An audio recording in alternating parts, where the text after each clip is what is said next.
Hello everyone, welcome back to our channel. मैं आर्या और आज हम स्टार्ट करने वाले हैं एक बहुत ही इंपॉर्टेंट और interesting chapter, that is sexual reproduction in flowering plant. ये चैप्टर बोर्ड्स के लिए तो इंपॉर्टेंट है, लेकिन सीयूईटी के पर्सपेक्टिव से भी बहुत ही ज्यादा स्कोरिंग चैप्टर है।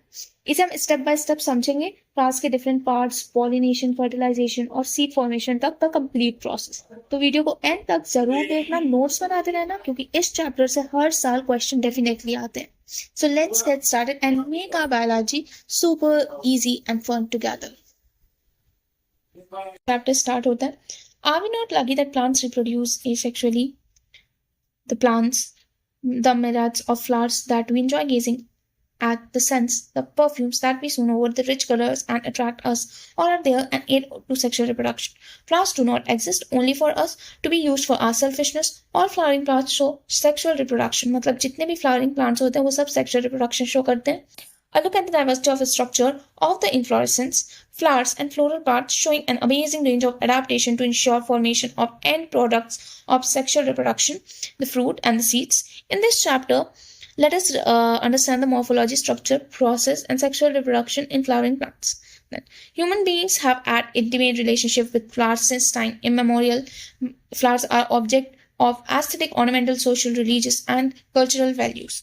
मतलब जो फ्लावर्स होती हैं वो हम ह्यूमंस बहुत जगह बहुत अलग अलग कामों में यूज़ करते हैं, चाहे वो किसी को गिफ्ट देना हो या फिर अपनी पूजा पाठ में यूज़ होती हैं भगवान को चढ़ाने के लिए, कल्चरल वैल्यूज़ में, रिलीजियस में, मंदिरों में जाते हैं तो वहाँ पे फूल माला चढ़ाई जाती हैं। बहुत सारे फ्लावर्स के अपने यूज़ होते हैं डेली लाइफ में. They have always been used as a symbol for conveying important human feelings such as love, affection, happiness, grief, mourning, etc. Now, from here to a biology, flowers are morphological and embryological marvels and the sites of sexual reproduction.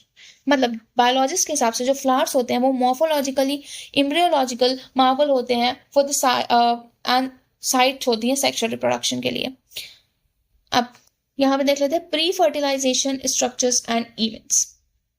इसमें क्या है, much before the actual flower is seen on a plant, the decisions that the plant is going to flower has taken place. Several hormonal and structural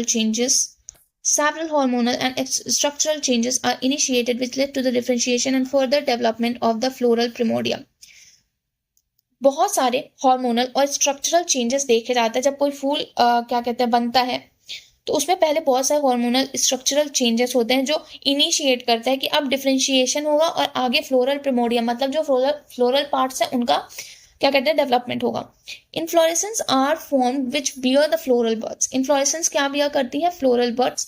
inflorescence में क्या होता है, पहले floral birds होती है, फिर उन्हीं फ्लोरल बर्ड्स से आगे क्या बनते हैं, फ्लावर बनते हैं. In the flower the mail and female reproductive structure, the androecium and gynoecium differentiate and develop. You will recollect that the androecium consists of whorl of stamen representing the male reproductive organ and gynoecium represent the female reproductive organs. मतलब androecium में अपना आ जाता है stamen, ये क्या represent करती हैं, male reproductive organ, और यहीं पे अपना जो गाइनोशियम आ जाता है, इसमें क्या आ जाता है, ये क्या होता है, फीमेल रिप्रोडक्टिव ऑर्गन. अब आगे देखते हैं. स्टेमन, microsporangium and pollen grains. Figure 1.2 shows the two parts of a typical stamen. The long slender stalk called the filament. मतलब ये अपनी जो लॉन्ग स्लेंडर स्टॉक होती है ये होती है अपनी filament. And the terminal generally bilobe structure, ये अपना क्या कहते हैं जो बाइलोब स्ट्रक्चर, ये एक लोब हुआ ये दूसरा लोब हुआ, बाइलोब्ड होता है, बाइलोब्ड स्ट्रक्चर, इसको हम क्या कहते हैं, anther. The proximal end of the filament is attached to the thalamus or the petal of the flowers. ये जो अपनी क्या कहते हैं, ये proximal end हो गई. ये क्या होती है, नीचे वाली जो होती है एंड उसको बोलते हैं proximal end. ये किससे कनेक्ट होती है, ये होती है कनेक्ट या तो थैलेमस से या फिर पेटल से. दोनों से साथ में कनेक्ट नहीं होती, एक टाइम पे एक ही होगी, या तो थैलेमस से ही कनेक्ट हो रही है या तो पेटल से ही कनेक्ट हो रही है. Then the number and length of the stamens are variable in flowers of different species. मतलब अलग अलग प्लांट के स्पीशीज में, अलग अलग फ्लावर के स्पीशीज में जो लेंथ होगी स्टेमन की वो वैरी करेंगी. If you were to collect a stamen from each 10 flowers and arrange them on a slide, you would be able to appreciate the large variation in size seen in nature. Careful observation of each stamen under descending microscope and making neat diagrams would elucidate the range in the shape and attachment of anther in different flower. मतलब वही है कि अलग अलग species को लेके आप उनके बारे में अगर देखेंगे तो आपको रियलाइज होगा कि उनमें अलग अलग स्ट्रक्चर्स हैं, लेंथ एंथर की वेरी कर रही हैं स्टेमन की. So a typical angiosperm anther is bilobed. This is to be highlighted that typical angiosperm anther is bilobed with each lobe having two theca, that is dithekas. मतलब ये जो अपना anther होता है वो बाइलोब था. बाइलोब मतलब each lobe consist to theca, दो थीका मतलब डाइथेकस. Often a longitudinal groove runs lengthwise separating the theca. Often a longitudinal groove runs lengthwise separating the theca. Let us understand the various types of tissues and their organization in the transverse section of an anther. The bilobe nature of anther is very distinct in the transverse section of the anther. The anther is four-sided. जो अपने anther होता है वो four-sided होता है, मतलब tetragonal structure है, consisting of 4 microsporangia. Anther four-sided है मतलब 4 microsporangia होगा और located at the corners 2 in each lobe. मतलब एक लोब में 2 माइक्रोस्पोरेंजिया होगा. क्या होगा? एक लोब में 2 माइक्रोस्पोरेंजिया होगा.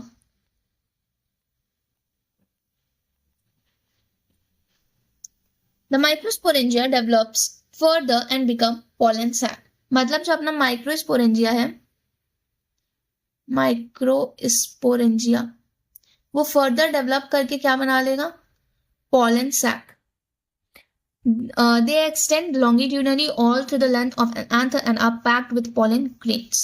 मतलब ये जो pollen sac होते हैं उनके अंदर क्या प्रेजेंट होता है? pollen sac के अंदर फर्दर क्या प्रेजेंट होता है अपने पास? pollen grain. Structure of microsporangium. अब microsporangium का स्ट्रक्चर देखें. In a transverse section, a typical microsporangium appear near circular in outline. मतलब जो अपना माइक्रोस्पोरेंजियम है, मतलब ये अपना देख सकते हैं, ये कैसा होता है? सर्कुलर दिखता है अपने आप को, सर्कुलर आउटलाइन में दिखता है. It is generally surrounded by 4 wall layers. This is important that microsporangium is generally surrounded by 4 wall layers, that is epidermis, endothecium, middle layer and tapetum. बाहर वाली होती है एपिडर्मिस, उसके बाद इंडोथीशियम, उसके बाद मिडिल लेयर और सबसे अंदर क्या होती है? अपनी tapetum. The outer 3 wall layers perform the function of protection. मतलब जो बाहर की 3 लेयर्स है, ये वाली जो 3 लेयर्स है, ये किसका फंक्शन प्रोवाइड करती है? प्रोटेक्शन का काम ये करती हैं.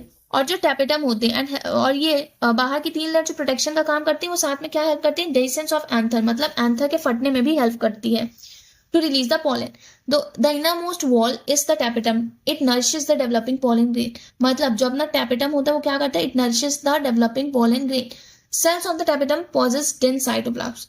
जो सेल्स होती हैं टैपेटम की वो क्या पॉजेस करती हैं? Dense cytoplasm. And generally have more than one nucleus. That is really important. ये वाला जो है वेरी इंपॉर्टेंट. ये एमसीक्यू में बहुत बार आया है, CUET में, कि जो टैपेटम होता है पहली चीज उसमें तो डेंस साइटोप्लाज्म होता है और दूसरा सबसे इंपॉर्टेंट कि उसके पास मोर देन वन न्यूक्लियस होता है. कभी कभी क्वेश्चन में पूछ लेता है कि मिडिल लेयर के पास मोर देन वन न्यूक्लियस होता है, तो नहीं. कभी पूछ लेता है इंडोथीशियम में, तो नहीं. किसमें होता है? खाली टैपेटम में मोर देन वन न्यूक्लियस होता है. When the anther is young, a group of compactly arranged homogeneous cells called sporogenous tissue. जब एंथर यंग होता है तो कंपैक्टली अरेंज होते हैं एक होमोजेनस सेल में, जिनको बोलते हैं sporogenous tissue. Occupies the centre of each microsporangium. अब देखते हैं microsporogenesis. As the anther develop, the cells of the sporogenous tissue undergo meiotic division to form microspore tetrad. Anther जो होता है वो डेवलप करता है और जो सेल होती है, cell of the sporogenous tissue undergo meiotic division. जो सेल्स होती है स्पोरोजिनस टिश्यू की वो क्या करती हैं? मियोटिक डिवीजन करती है और क्या बना लेती है? Microspore tetrad. The cells of sporogenous tissue मतलब अपना ये हो गया स्पोरोजिनस टिश्यू. ये क्या करेगा? Meiotic division. मियोटिक डिवीजन करके क्या बनाएगा? Microspore tetrad. अब ये बहुत ज्यादा इंपॉर्टेंट है, इसमें बहुत बार बच्चे कंफ्यूज होते हैं मियोटिक में और माइटोटिक। मियोटिक मतलब मियोसिस कर रहे हैं, माइटोटिक मतलब माइटोसिस कर रहे हैं। तो स्पोरोजिनस टिश्यू से माइक्रोस्पोर टेट्राड बनाने के लिए क्या होता है, मियोसिस होता है, मियोटिक या फिर इसी को हम क्या लिख सकते हैं, मियोसिस। अब उसके बाद ये देख लेते हैं हाँ अपनी लेयर, ये बाहर वाली अपनी एपिडर्मिस हो गई, ये बीच वाली इंडोथीशियम हो गई, फिर उसके बाद ये वाली हो गई अपनी ये मिडिल लेयर, और अंदर वाली हो गई अपनी टैपेटम। ये इस एपिडर्मिस, इंडोथीशियम, मिडिल लेयर, ये तीनों प्रोटेक्शन का काम करती है और एंथर के फटने में दैट इज डेhiscence में हेल्प करती है, और टैपेटम जो होता है अंदर वाला वो नरिशमेंट प्रोवाइड करता है। ये डायग्राम तो डायरेक्टली ही पूछ लिया जाता है, इसमें आपको क्या कहते हैं इनकी बीच यूजुअली PYQ में जो है कि इनकी मार्किंग नहीं दी गई है और इनको बताना है कि ये क्या है यहाँ पे। तो डायग्राम अच्छे से देख लीजिएगा। देन ये वही है कि जब मिडिल लेयर फट रही है, डेhiscence हो रहा है, तो उससे पॉलन ग्रेन निकल रहा है। As each cell of the sporogenous tissue is capable of giving rise to the microspore tetrad, मतलब जो each cell होते हैं स्पोरोजेनस टिश्यू के, उससे क्या बनता है, microspore tetrad. Each one is a potential pollen और माइक्रोस्पोर मदर सेल। ये क्या होते हैं, जो एक एक सेल होते हैं वो क्या होता है, पोटेंशियल पॉलन होते हैं या फिर microspore mother cell. The process of formation of microspore from pollen mother cell through meiosis is called microsporogenesis.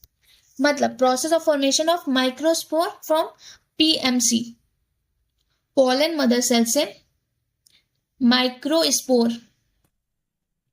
Microspore बनने की प्रोसेस को क्या कहते हैं, इस प्रोसेस को क्या कहते हैं, माइक्रोस्पोरोजेनेसिस। माइक्रोस्पोरोजेनेसिस ये किससे बना है, मियोसिस से। मतलब अगर पूछा जाए कि पोलन मदर सेल से माइक्रोस्पोर बने किस प्रोसेस से, तो मियोसिस की प्रोसेस से बने, और इस प्रोसेस को क्या कहते हैं, माइक्रोस्पोरोजेनेसिस कहते हैं। The microspore as they are formed are arranged in a cluster of 4 cells, that is the microspore tetrad. ये जो माइक्रोस्पोर बनते हैं ये क्या कहते हैं, क्लस्टर बना लेते हैं 4 सेल का, जिसको हम बोलते हैं microspore tetrad. As the anther mature and dehydrate, the microspore dissociate from each other and develop into pollen grain. अब जब ये एंथर मैच्योर करेंगे, इनमें पानी की कमी होगी, ये सूखने लगेंगे, तो जो माइक्रोस्पोर होते हैं वो अपने टेट्राड वाले स्ट्रक्चर से डिसोशिएट करके अलग अलग हो जाते हैं और पोलन ग्रेन बना लेते हैं। इसमें एक चीज ध्यान रखने वाली बात है कि अपना ये यहाँ पे मियोसिस हुआ है, मतलब इसकी प्लॉइडी चेंज हुई है, तो अपना ये PMC जो होता है वो 2N होता है, डेट इज डिप्लॉइड। उसके बाद जो माइक्रोस्पोर बनता है वो होता है अपना हेप्लॉइड। ओके अब इसके बाद inside each microsporangium several thousand of microspore or pollen grains are formed that are released with the dehiscence of the anther। मतलब जो एक स्पोरेंजियम था, माइक्रोस्पोरेंजियम, उसके अंदर inside each microsporangium several thousand of microspore or pollen grains are formed that are released with the dehiscence of the anther। मतलब जो एक microsporangium होता है उसके अंदर बहुत सारे थाउजेंड ऑफ माइक्रोस्पोर होते हैं, या फिर उसी को पोलन ग्रेन कहते हैं, जो रिलीज होती है एंथर के फटने के वक्त, मतलब डेhiscence ऑफ एंथर। देन आ जाता है pollen grain. The pollen grain represent the male gametophyte. Pollen grain क्या रिप्रेजेंट करता है, male gametophyte. If you touch the open anther of hibiscus और any other flower, you would find deposition of yellowish powdery pollen grain on your young fingers. मतलब कि जब किसी open anther hibiscus के flower को touch करेंगे तो उसमें पोलन ग्रेन मिलेंगी, पाउडरी जो एक मिलती है येलो कलर की, वो होते हैं अपने pollen grains. Sprinkle these grains on a drop of a water, take on a glass slide and observe under microscope. You will really be amazed at the variety of architecture, size, shapes, colors and design seen on pollen grain from different species। मतलब वही कि जो अलग अलग species होती हैं pollen grains की, उनकी अलग अलग साइज होता है, शेप होता है, कलर होता है, डिजाइन होता है पोलन ग्रेन्स की। Now, pollen grains are generally spherical, measuring about 25 to 50 micrometer. Pollen grain का साइज क्या होता है, 25 to 50 माइक्रोमीटर्स इन डायमीटर की है, रेडियस की बात नहीं है। इसमें आपको ऐसे भी क्वेश्चन में कंफ्यूज कर सकते हैं कि 25 से 50 माइक्रोमीटर रेडियस होता है, तो नहीं, 25 से 50 माइक्रोमीटर क्या होती है, diameter. It has a prominent 2 layered wall. इसमें क्या होती है, 2 लेयर वॉल होती है। बाहर वाली लेयर क्या होती है, exine. Hard outer layer exine is made up of sporopollenin, which is one of the resistant organic material known. It can withstand high temperature and strong acid and alkali. No enzyme that degrades sporopollenin is so far known. मतलब कि जो बाहर वाली layer होती है, दो layer होती है बेसिकली, एक्साइन होती है और इंटाइन होती है। जो एक्साइन होती है वो स्पोरोपोलिनिन की बनी होती है, जो सबसे ज्यादा मतलब कि सख्त है जो वो चीज, मतलब कोई कितना भी हाई टेम्परेचर हो उसमें तो कुछ भी अल्कली एसिड कुछ भी डाल दो उसको कुछ भी इफेक्ट नहीं पड़ता है, ऐसा होता है स्पोरोपोलिनिन। और कोई भी ऐसा एंजाइम नहीं बना आज तक जो स्पोरोपोलिनिन को डिग्रेड कर सके। Pollen grains exine has prominent aperture called germ pore where sporopollenin is absent। मतलब एक सेकंड में आपको स्ट्रक्चर बना के दिखा देती हूँ।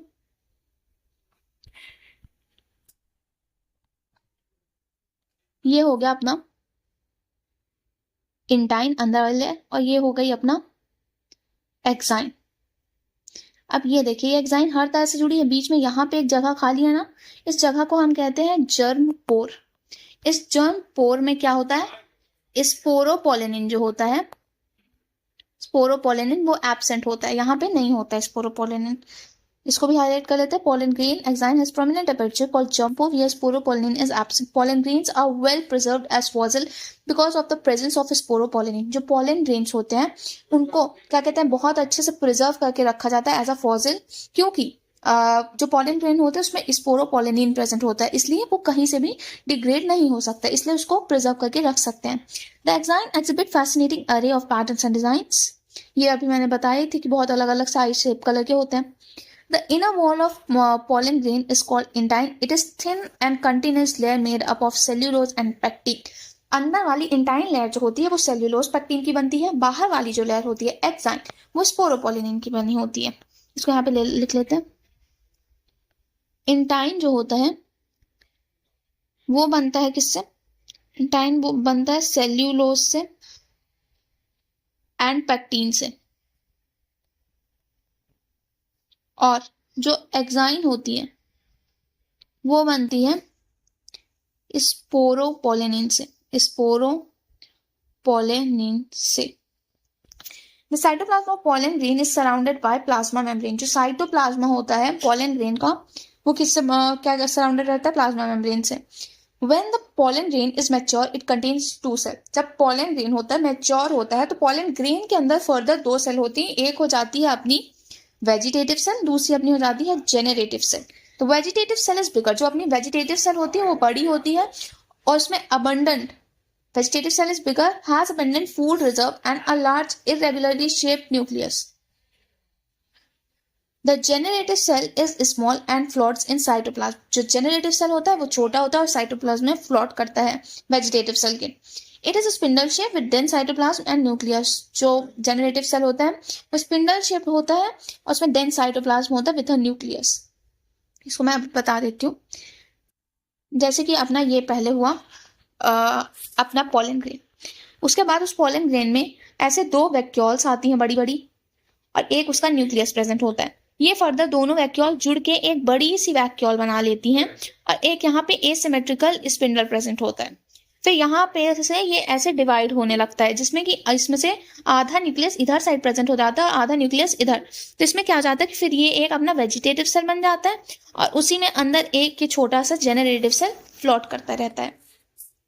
अब in over 60% of angiosperm pollen grains are shed at this two shell stage।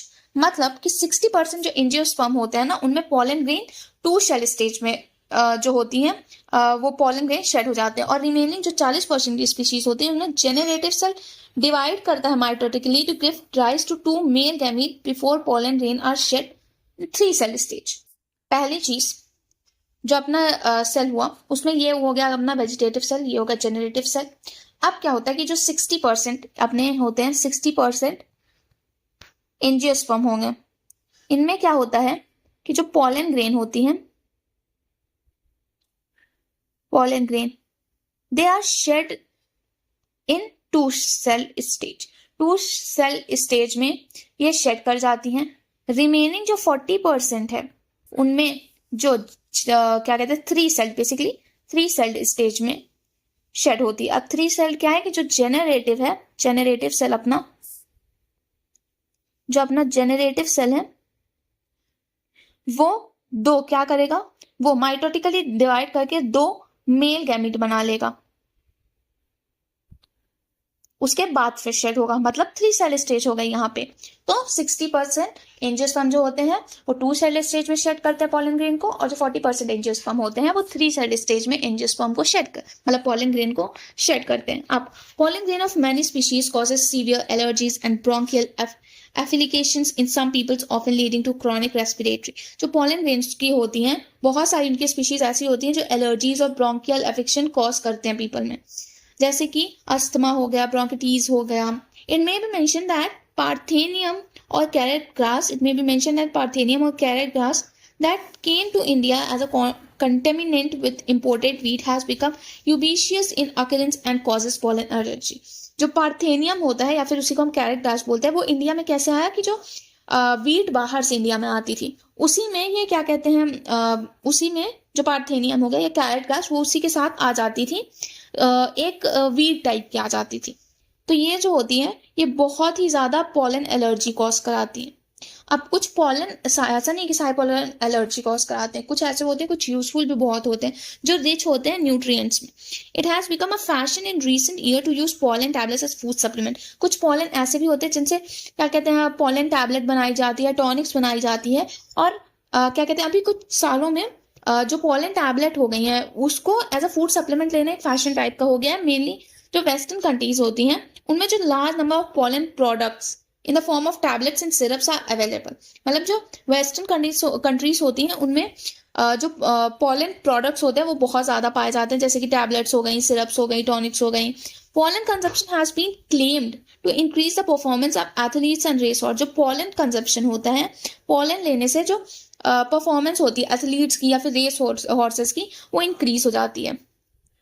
अब ये हो गया अपना क्या कहते हैं भाई क्या कहते हैं पॉलन ग्रेन वाली टैबलेट, जिसमें कि 30 टैबलेट है। ये याद कर लेना कि 30 होती है, कभी कभी ऐसे भी पूछ लेते हैं क्वेश्चन, हो सकता है एग्जामिनर के दिमाग में क्या चल रहा है वो ऐसे पूछ सकता है कितनी टैबलेट्स होती है, 30 होती है, अपने को मालूम होना चाहिए।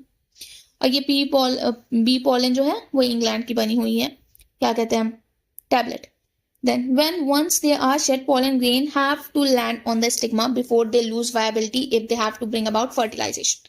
मतलब जब pollen grain shed हो गया तो उनको स्टिग्मा पे ही आना है, जिस इसके पहले कि वो अपनी वायबिलिटी लूज कर दे। वायबिलिटी मतलब कि वो कब तक वो कब तक जिंदा रह सकते हैं, मतलब कि उनकी एफिशिएंसी कब तक की है, तब तक में उनको स्टिग्मा के पास पहुंच जाना चाहिए, वरना बाद में पहुंचेगा तो कोई मतलब नहीं उसका, अगर वो अपनी वायबिलिटी लूज कर दिया तो। So how long do you think the pollen grain retain viability, मतलब आपको क्या लगता है कि कब तक पॉलन ग्रेन की वायबिलिटी होती है। तो the period for which pollen grain remains viable is highly variable and to some extent depends on the prevailing temperature and humidity। जो pollen grains की viability होती है वो अलग अलग स्पीशीज में अलग अलग होती हैं, और बेसिकली ये कहीं कहीं पे टेम्परेचर और ह्यूमिडिटी की वजह से भी क्या कहते हैं वेरिएबल हो सकती हैं। In some cereals such as rice and wheat, pollen grains lose viability within 30 minutes of their release, and in some number of Rosaceae, Leguminaceae and Solanaceae, they maintain viability for a month। कुछ serials ऐसे होते हैं जैसे कि rice हो गया, wheat हो गया, पॉलन हो गया, उसमें वायबिलिटी वो कब लूज करते हैं, 30 मिनट के अंदर रिलीज हुए हैं वो। जैसे कि अपना राइस हो गया, पॉलन हो गया, राइस हो गया, वीट हो गया, इनके जो पॉलन ग्रेन होते हैं वो जब रिलीज हुए हैं उसके 30 मिनट्स के अंदर उनको स्टिग्मा में पहुंच जाना चाहिए, वरना उनकी वायबिलिटी चली जाती है। और कुछ मेंबर ऐसे होते हैं जैसे कि रोजेशिया हो गया, लेग्यूमिनेशिया हो गया, सोलेनेशिया, उनके जो पॉलन ग्रेन है वो महीनों तक उनकी वायबिलिटी मेंटेन रहती है। You may have heard of storing sperm of many animals including human for artificial insemination। आपने बहुत जगह सुना होगा कि क्या कहते हैं जो सीमन होता है, स्पर्म होते हैं एनिमल्स के, ह्यूमंस के, उनको स्टोर किया जाता है किसके, आर्टिफिशियल इंसेमिनेशन के लिए। इसी तरह जो अपना पॉलन ग्रेन होता है ना उसको भी स्टोर किया जाता है। It is possible to store pollen grain of large number of species for years in liquid nitrogen in -190 degree Celsius. मतलब पॉलन ग्रेन्स को जो है वो लार्ज नंबर ऑफ स्पीशीज को स्टोर किया जाता है लिक्विड नाइट्रोजन में एट -196 डिग्री सेल्सियस। ये बहुत ज्यादा इंपॉर्टेंट है। P/Q, इससे बहुत क्वेश्चन आ चुके हैं अभी तक। तो सच stored pollen can be used as pollen banks similar to seed banks in crop breeding program। ये क्या होता है, ये जो स्टोर्ड pollen होते हैं ना, ये इस pollen banks की तरह भी यूज किया जाते हैं similar to seed banks in crop breeding programs। Then आ जाता है pistil megasporangium। ovule and embryo sac. The gynoecium represent the female reproductive part of the flower. जो gynoecium होता है वो female reproductive part के बारे में बताता है. Gynoecium में consist of a single pistil. एक सिंगल पिस्टल हो सकती है मोनोकार्पेलरी जिसको बोलते हैं, या फिर बहुत सारी पिस्टल हो सकती हैं जिसको मल्टीकार्पेलरी बोलते हैं. सिंगल पिस्टल हो सकती है जिसको मोनोकार्पेलरी बोलेंगे, और मोर देन वन पिस्टल हो सकता है जिसको मल्टीकार्पेलरी बोलेंगे. But there are more than the pistil may be fuse together. अगर जो बहुत सारी मोर देन वन पिस्टल हैं, अगर वो फ्यूज है तो सिनकार्पस हुई, अगर वो फ्री है तो एपोकार्पस हुई. यहाँ पे एग्जाम्पल भी दिया गया है. ये अपना बी वाला जो है क्या कहते हैं, ये बी वाला ये क्या है, मल्टीकार्पेलरी है प्लस सिनकार्पस है. ये देख सकते हैं, ये इनके जो स्टिग्मा है ये फ्यूज है. और दूसरा जो अपना है क्या कहते हैं, सी वाला, ये भी अपना मल्टीकार्पेलरी है, बट ये क्या है, एपोकार्पस है. इसमें ये देखिए इसके जो कार्पल्स हैं ये सारे फ्यूज वो क्या कहते हैं, फ्री हैं. इसका वाला फ्यूज है और ये फ्री है. ठीक है. ये क्या कहते हैं, सिनकार्पस वाला ये क्या है, ये है पेपावर. और ये मल्टीकार्पेलरी एपोकार्पस वाला क्या है, ये है माइकेलिया. अब उसके बाद क्या आ जाता है, ईच पिस्टल हैज 3 पार्ट्स. एक पिस्टल के 3 पार्ट्स होते हैं. ऊपर वाला होता है ऐसा होता है ना, ये अपना हो गया ऊपर स्टिग्मा, ये हो गई अपनी स्टाइल, ये हो गई अपनी ओवरी. उसके बाद क्या है, the stigma serve as a landing platform for pollen grain. Stigma पे पॉलन ग्रेन लैंड करते हैं. The style is elongated slender part beneath the stigma. Basal bulb part of the pistil is the ovary. ये जो basal का bulb part होता है इसको क्या कहते हैं, ovary. Inside the ovary is the ovarian cavity called locule. क्या कहते हैं, एक सेकेंड,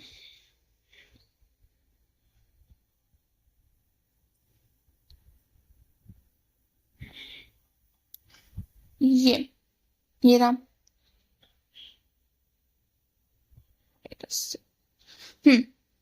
तो क्या होता है कि जो स्टिग्मा होता है वो सर्व करता है as a landing platform for pollen grain. उसके बाद ये था, inside the ovary is the ovarian cavity called locule. Ovary के अंदर क्या होती है, ओवेरियन कैविटी प्रेजेंट होती है, locule. The placenta is located inside the ovarian cavity. जो प्लेसेंटा होता है वो ओवेरियन कैविटी के अंदर होता है. ओवरी क्या होती है, ओवेरियन कैविटी होती है, और प्लेसेंटा कहाँ पे होता है, ओवेरियन कैविटी के अंदर होता है. ओके. ये एक ओवरी का बेसिक डायग्राम देख लेते हैं हम लोग. यहाँ पे ये है अपना क्या कहते हैं, हाइलम. जहां पे हाइलम के बारे में आगे हम पढ़ेंगे. ये रहा, the ovule is a small structure attached to the placenta by mean of stalk called funicle. The body of ovule fuses with funicle in the region called hilum. जहां पे फ्यूनिकल हो गया और अपना ओव्यूल फ्यूज करते हैं उसको हम बोलते हैं हाइलम. देन ये फ्यूनिकल हो गई. देन ये माइकोपाइल हो गया. ये माइकोपाइल जो होता है, माइकोपाइल पोल नहीं है, यहाँ पे पोल होना चाहिए. ये जो होती है ये रिस्पॉन्सिबल होता है, यहीं पास से ऑक्सीजन का ट्रांसपोर्ट होता है और वाटर का एब्जॉर्प्शन होता है, वो सब इसी माइकोपाइलर पोर से होता है. देन ये आउटर इंटेग्यूमेंट हो गया, इनर इंटेग्यूमेंट हो गया, ये अंदर न्यूक्लियस हो गया, और बीच में आता है अपना एम्ब्रियो सैक, और नीचे आ जाता है अपना चलाजल पोर. अब arising from the placenta are the megasporangium. Placenta से क्या बनता है, मेगास्पोरेंजियम. इसको लिख लेते हैं. प्लेसेंटा था, प्लेसेंटा से क्या बना, माइक्रो स्पोरेंजियम, स्पोरेंजिया.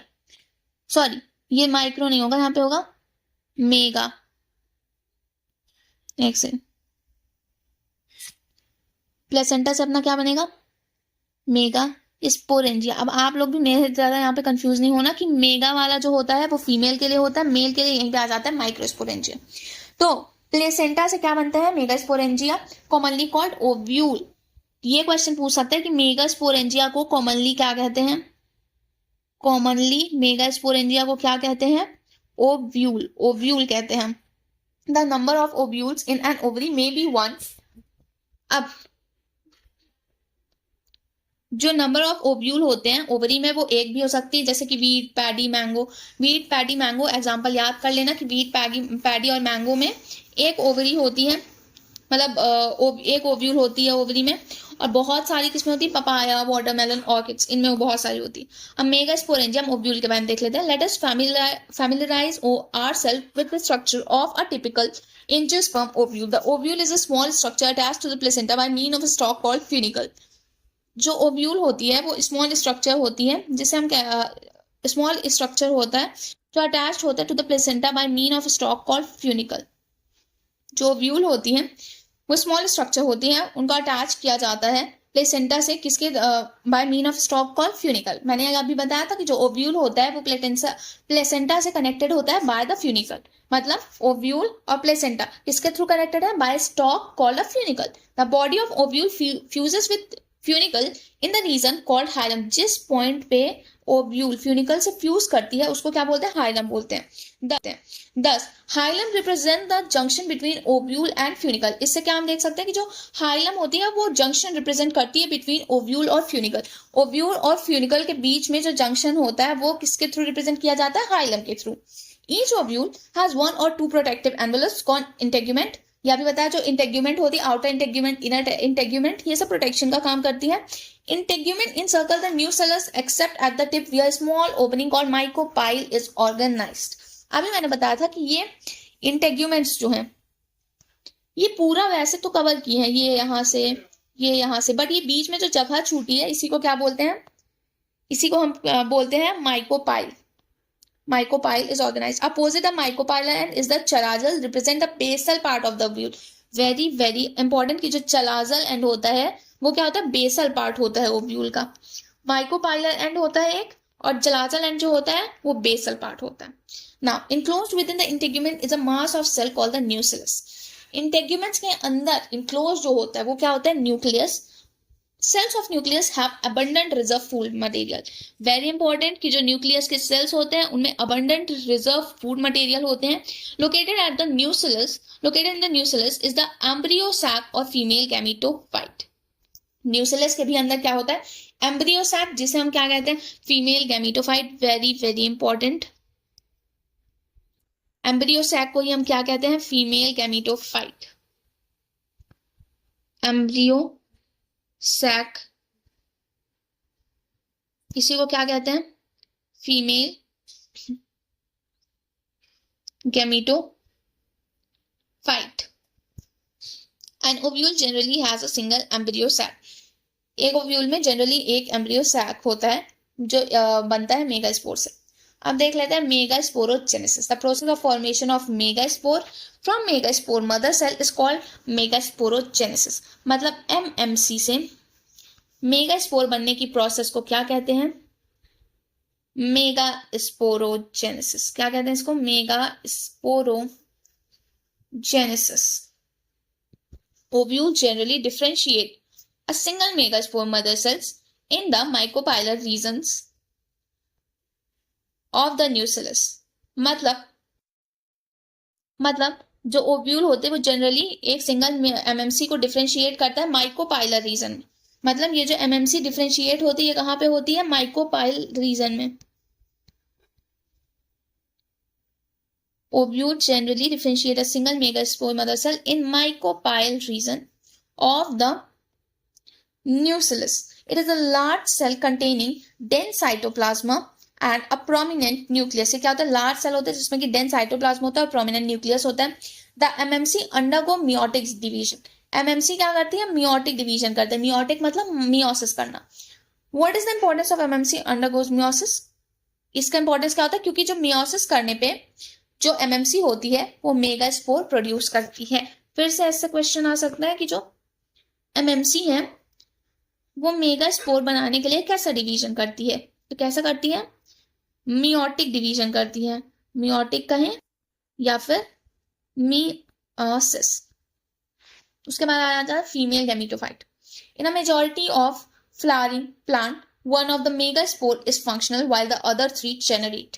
मतलब कि जो मेजॉरिटी फ्लावरिंग प्लांट्स हैं उनमें क्या होता है कि खाली एक मेगास्पोर जो होता है वो फंक्शनल होता है और बाकी के जो 3 मेगास्पोर होते हैं वो डीजेनरेट कर जाते हैं।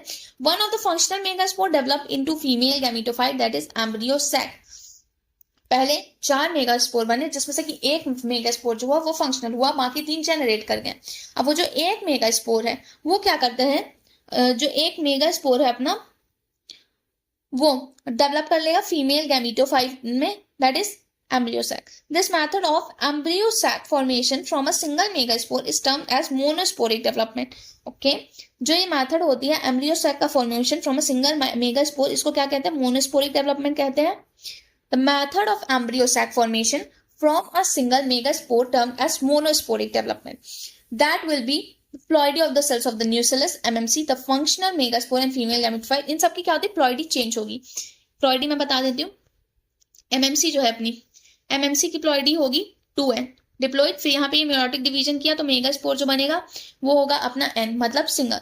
फीमेल गैमेटोफाइट क्या हुआ अपना, ये भी अपना क्या कहते हैं, मेगास्पोर से बना, मतलब फीमेल गैमेटोफाइट भी अपना n होगा, एमएमसी अपना 2n होगा, फंक्शनल मेगास्पोर भी अपना n होगा।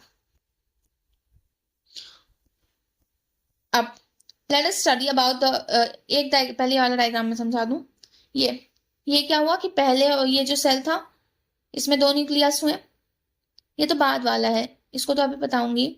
ये जो एक अपना क्या कहते हैं ओव्यूल हुआ, उसमें ये हो जाता है ऊपर वाला माइकोपाइलर एंड, ये न्यूसेलस प्रेजेंट है, और ये नीचे क्या है, मेगास्पोर मदर सेल। और ये अपना यहाँ पे क्या हुआ, ये अपना यहाँ पे माइकोपाइलर एंड है, जहां पे ये न्यूसेलस हुआ, और अगेन ये मेगास्पोर डायड है, उसके बाद इसी का फर्दर डेवलपमेंट है। अब आगे देख लेते हैं। Let us study about the formation of embryo sac in detail. The nucellus of functional megaspore divides mitotically, जो न्यूक्लियस होता है फंक्शनल मेगास्पोर का, वो माइटोटिकली डिवाइड करके 2 न्यूक्लियाई फॉर्म कर लेगा, which move to opposite poles forming 2 nucleated embryo sac. 2 more sequential mitotic nuclear division result in the formation of 4 nucleated and later 8 nucleated stage of embryo sac। ये जो diagram है इसमें देखिए, ये अपने पहले जो न्यूक्लियस था ये डिवाइड करके यहाँ पे 2 बना लिया, उसके बाद फर्दर एक और बार मियोटिक डिवीजन किया तो 4 बने, फिर एक और बार मियोटिक डिवीजन किया तो ऊपर 4 नीचे 4 जाते हैं। अब इसमें क्या होता है, ये 4 जो सेल है इसमें से ये 3 हो गए ऊपर जाएंगे, ये 3 जो हो गए ये नीचे जाएंगे, और ये बीच के 2 आपस में जुड़ के सेंट्रल न्यूक्लियर पोलर न्यूक्लियाई बना लेंगे, सेंट्रल न्यूक्लियाई। ऊपर वाले जो 3 होते हैं वो सिनर्जिड 2 बना लिए, बीच वाला एक बना लेगा, और नीचे 3 क्या आ जाते हैं, एंटीपोडल सेल। अब प्लॉइडी एंटीपोडल की एन होती है, सिनर्जिड्स की एन होती है, एक की एन होती है, सेंट्रल सेल जो होता है उनकी क्या कहते हैं, उनकी पोलर न्यूक्लियाई 2n होगी। क्यों, क्योंकि यहाँ पे 2 न्यूक्लियाई प्रेजेंट है अपने पास।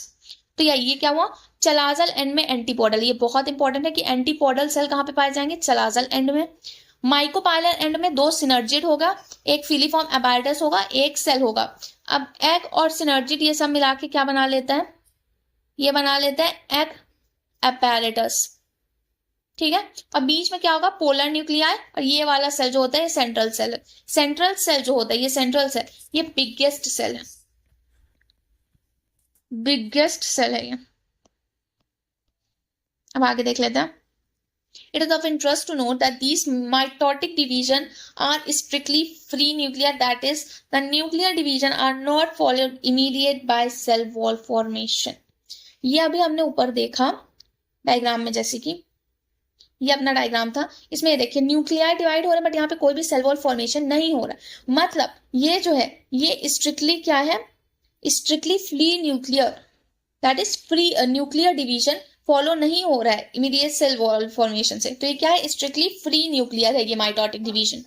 After the 8 nucleated stage cell walls are laid down leading to the organization of the typical female gametophyte और embryo sac। अब 8 न्यूक्लिएटेड सेल स्टेज जो हो गई, उसके बाद क्या कहते हैं, ऑर्गेनाइजेशन होता है टिपिकल फीमेल गैमेटोफाइट का या फिर एम्ब्रियो सैक का। मतलब जब सिनर्जिड्स बन जाते हैं, एक्सेल बन जाते हैं, 3 सेल ऊपर चलाजल एंड में एंटीबॉडल बन जाते हैं, बीच में सेंट्रल न्यूक्लियर आता है, तो ये सब स्ट्रक्चर जब ऑर्गेनाइज हो जाता है तो वो अपना फीमेल गैमेटोफाइट या फिर एम्ब्रियो सैक बनाता है।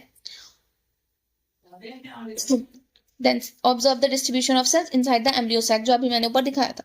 6 of 8 nuclei are surrounded by walls and organized into cells, जो 8 सेल्स में जो 6 होती है, मतलब ऊपर 3 एंटीपोडल सेल वाली चलाजल एंड की और माइक्रोपाइलर एंड में जो 3 एग अपैरेटस बनाती हैं, वो सब जो होती हैं वो सेल वॉल से सराउंडेड होती हैं। और जो बीच की 2 न्यूक्लियाई होती है उनके पास कोई भी सेल वॉल नहीं प्रेजेंट होती है, जिनको क्या कहते हैं, polar nuclei, are situated below the egg apparatus in the large central egg cell. इसमें क्या लिखा है, the remaining 2 nuclei are called polar nuclei are situated below the egg apparatus in the cell. मतलब अब यहाँ पे ये चीज कंट्राडिक्ट आप लोग को करेगी कि यहाँ पे क्या लिखा है कि ये अपना सेंट्रल सेल है, ये माइक्रोपाइलर एंड के ऊपर प्रेजेंट है ना, ऊपर यहाँ पे दिख रहा है। और यहाँ पे क्या लिखा है, the remaining 2 nuclei called polar nuclei situated below the egg apparatus. मतलब ये डायग्राम उल्टा बना हुआ है। क्या है, ये डायग्राम उल्टा है। इसको हम रोटेट करके जब देखेंगे तो ये वाला जो अपना है, क्या कहते हैं, पोलर न्यूक्लियाई, ये बिलो है, बिलो द एग अपैरेटस है। Very very important. जहां भी ऐसी कंट्राडिक्टिंग लाइन आ जाती है वो बहुत इंपॉर्टेंट हो जाती है कि remaining 2 nuclei called the polar nuclei situated below the egg apparatus in the large central cell. उसके बाद there is a characteristic distribution of the cell within the embryo. अब एम्ब्रियो के अंदर भी जो सेल्स होती हैं उनका कुछ कैरेक्टर के बेसिस पे उनका डिस्ट्रीब्यूशन किया गया है। 3 सेल जो होती हैं वो ग्रुप हो जाती है together at micropylar and constitute the egg apparatus. जो अभी मैंने बताया कि 2 सिनर्जिड और एक एग सेल मिला के क्या बना लेती हैं, एग अपैरेटस। तो माइक्रोपाइलर एंड में एग अपैरेटस आ गया। The egg apparatus in turn consist of 2 synergid and 1 egg cell. The synergid have special cellular thickening called at the micropylar tip called the filiform apparatus. अब जो synergids थी उसमें ना एक filiform apparatus का structure बना था which play an important role in guiding the pollen tube into the synergids. ये यहाँ पे अपने सिनर्जिड के पास फिलीफॉर्म अपैरेटस दिख रहे हैं। इनका काम क्या होता है, इनका काम क्या होता है, पॉलन ग्रेन को या फिर पॉलन ट्यूब को गाइड करना है कि भाई अपना एक्सेल यहाँ पे आपको इधर जाना है, तो ये गाइड करने का काम करते हैं। Then 3 cells are at the chalazal end called the antipodal cells। अब 3 सेल जो होती है वो चलाजल एंड पे प्रेजेंट है, जिनको बोलते हैं antipodals. Central cell as mentioned earlier has 2 polar nuclei। जो लार्ज सेंट्रल सेल है उसमें 2 पोलर न्यूक्लियाई है। Thus a typical angiosperm embryo sac at maturity though 8 nucleated is 7 celled। जो अपना क्या कहते हैं, टिपिकल एम्ब्रियो सैक होता है, टिपिकल एंजियोस्पर्म का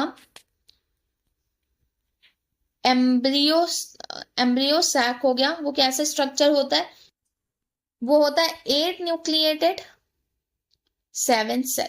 7 सेल कैसी हुई, ऊपर की 3 cell that is antipodal cell, नीचे की 3 एग हो गई और 2 सिनर्जिड हुई 6, बीच का एक सेंट्रल सेल जो कि हुई 7। अब न्यूक्लियस 8 कैसे हैं, 3 न्यूक्लियस हो गए एंटीपोडल के, 3 न्यूक्लियस एग अपैरेटस के और 2 न्यूक्लियस सेंट्रल सेल में होते हैं। सेंट्रल सेल में 2 न्यूक्लियस होते हैं, इसीलिए उसकी प्लॉइडी क्या होगी, 2n होगी। मतलब सेंट्रल सेल अपना डिप्लॉइड होगा, बाकी सब हैप्लॉइड होंगे। अब देख लेते हैं पॉलिनेशन के बारे में। In the preceding section you have learn that the mail and female gamete in the following section in the flowering plants are produced in the pollen grain and embryo sac respectively। as both type of gametes are non-motile they have to be brought together for fertilization to occur। मतलब कि जो दोनों gametes होते हैं यहाँ flower में, male gamete female gamete, दोनों ही motile नहीं, मतलब उनके पास ऐसा कुछ फ्लैजला वैजला तो है नहीं कि वो तैर के कहीं निकल जाएंगे। उनको एक दूसरे के पास ले जाने के लिए कोई एजेंट की जरूरत पड़ेगी। They have to be brought together for the fertilization to occur। Now pollination is the mechanism to achieve this objective। मतलब ये काम करने के लिए, एक दूसरे के पास लाने के लिए जो उसका मैकेनिज्म होता है उसको बोलते हैं pollination। Transfer of pollen grain to the stigma of the pistil is termed as pollination। क्या है, transfer of pollen grains to the stigma of pistil is known as pollination। Flowering plants have evolved an amazing array of adaptation to achieve pollination। They make use of external agent to achieve pollination। क्या करते हैं, they make use of external agent to achieve pollination.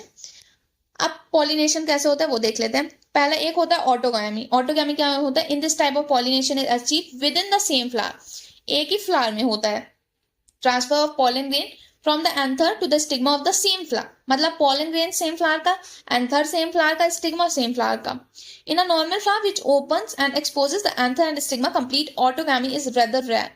Autogamy such flower requires synchrony in pollen release and stigma receptivity and Also, the anther and stigma should lie close to each other so that the self pollination can occur. अब इसमें क्या होता है, autogamy में ये ध्यान रखने वाली चीज है कि जो पॉलन रिलीज हो रहा है और स्टिग्मा हो रहा है वो एक ही टाइम पे हो, मतलब उनका टाइम एक हो, एक सिंक्रोनी मेंटेन हो दोनों के बीच में, ताकि वो एक ही टाइम पे हो पाए। और जो एंथर और स्टिग्मा है वो एक दूसरे के क्लोज हो और क्लोज हो तभी मेंटेन हो पाएगी। अब कुछ प्लांट होते हैं, some plant such as viola, common pansy, oxalis and commelina produce two types of flower. कुछ प्लांट होते हैं जैसे कि वायोला, कॉमन पैंसी जिसको बोलते हैं, ऑक्सैलिस एंड कॉमेलिना, जो दो तरह के फ्लावर प्रोड्यूस करते हैं। एक होता है चैस्मोगैमस, एक होता है क्लिस्टोगैमस। चैस्मोगैमस ऐसे फूल होते हैं जो एक्सपोज्ड होते हैं, flowers which are similar to flowers of other species with exposed anther and stigma, मतलब जिनके एंथर स्टिग्मा एक्सपोज्ड होते हैं, खुले हुए होते हैं, वो होता है चैस्मोगैमस। क्लिस्टोगैमस क्या होता है, जिनके जो फ्लावर खुलता ही नहीं है, मतलब उसका स्टिग्मा एंथर फ्लावर के अंदर ही पैक्ड है। ये ऐसे फ्लावर्स में क्या होता है, जो एंथर स्टिग्मा होता है वो एक दूसरे के पास होता है। When anther days in the flower buds, pollen grain come in contact with the stigma to affect pollination। मतलब क्लिस्टोगैमस वाला जो फ्लावर होता है उसमें ऑटोगैमी बहुत कॉमन है, बहुत इजीली उसमें हो जाएगी, और इसमें एक्सटर्नल एजेंट की तो काम ही नहीं है। दस क्लिस्टोगैमस फ्लावर्स आर इनवेरिएबली, मतलब बिना किसी वेरिएशन के ये ऑटोगैमस है, as there is no chance of cross pollination landing on the stigma, मतलब इसमें क्रॉस पॉलिनेशन होने के कोई चांसेस ही नहीं है। Then clistogamous flowers produce a short seed set even in the absence of pollinators। जो clistogamous flower होते हैं वो प्रोड्यूस करते हैं a short seed set even in the absence of pollinator। pollinator नहीं है उसके बावजूद भी क्लिस्टोगैमस जो होते हैं उनमें क्या कहते हैं, पॉलिनेशन हो ही जाएगा, क्योंकि आपस में क्लोज रहते हैं, उनको किसी भी ऐसे पॉलिनेटर की जरूरत नहीं होती है। अब देख, तो अब अगला है जेनेटोकेमी, transfer of pollen grain from the anther to the stigma of another flower of same plant. Although genetogamy is functionally cross-pollination involving a pollinating agent, genetically it is similar to autogamy since the pollen grain comes from the same plant.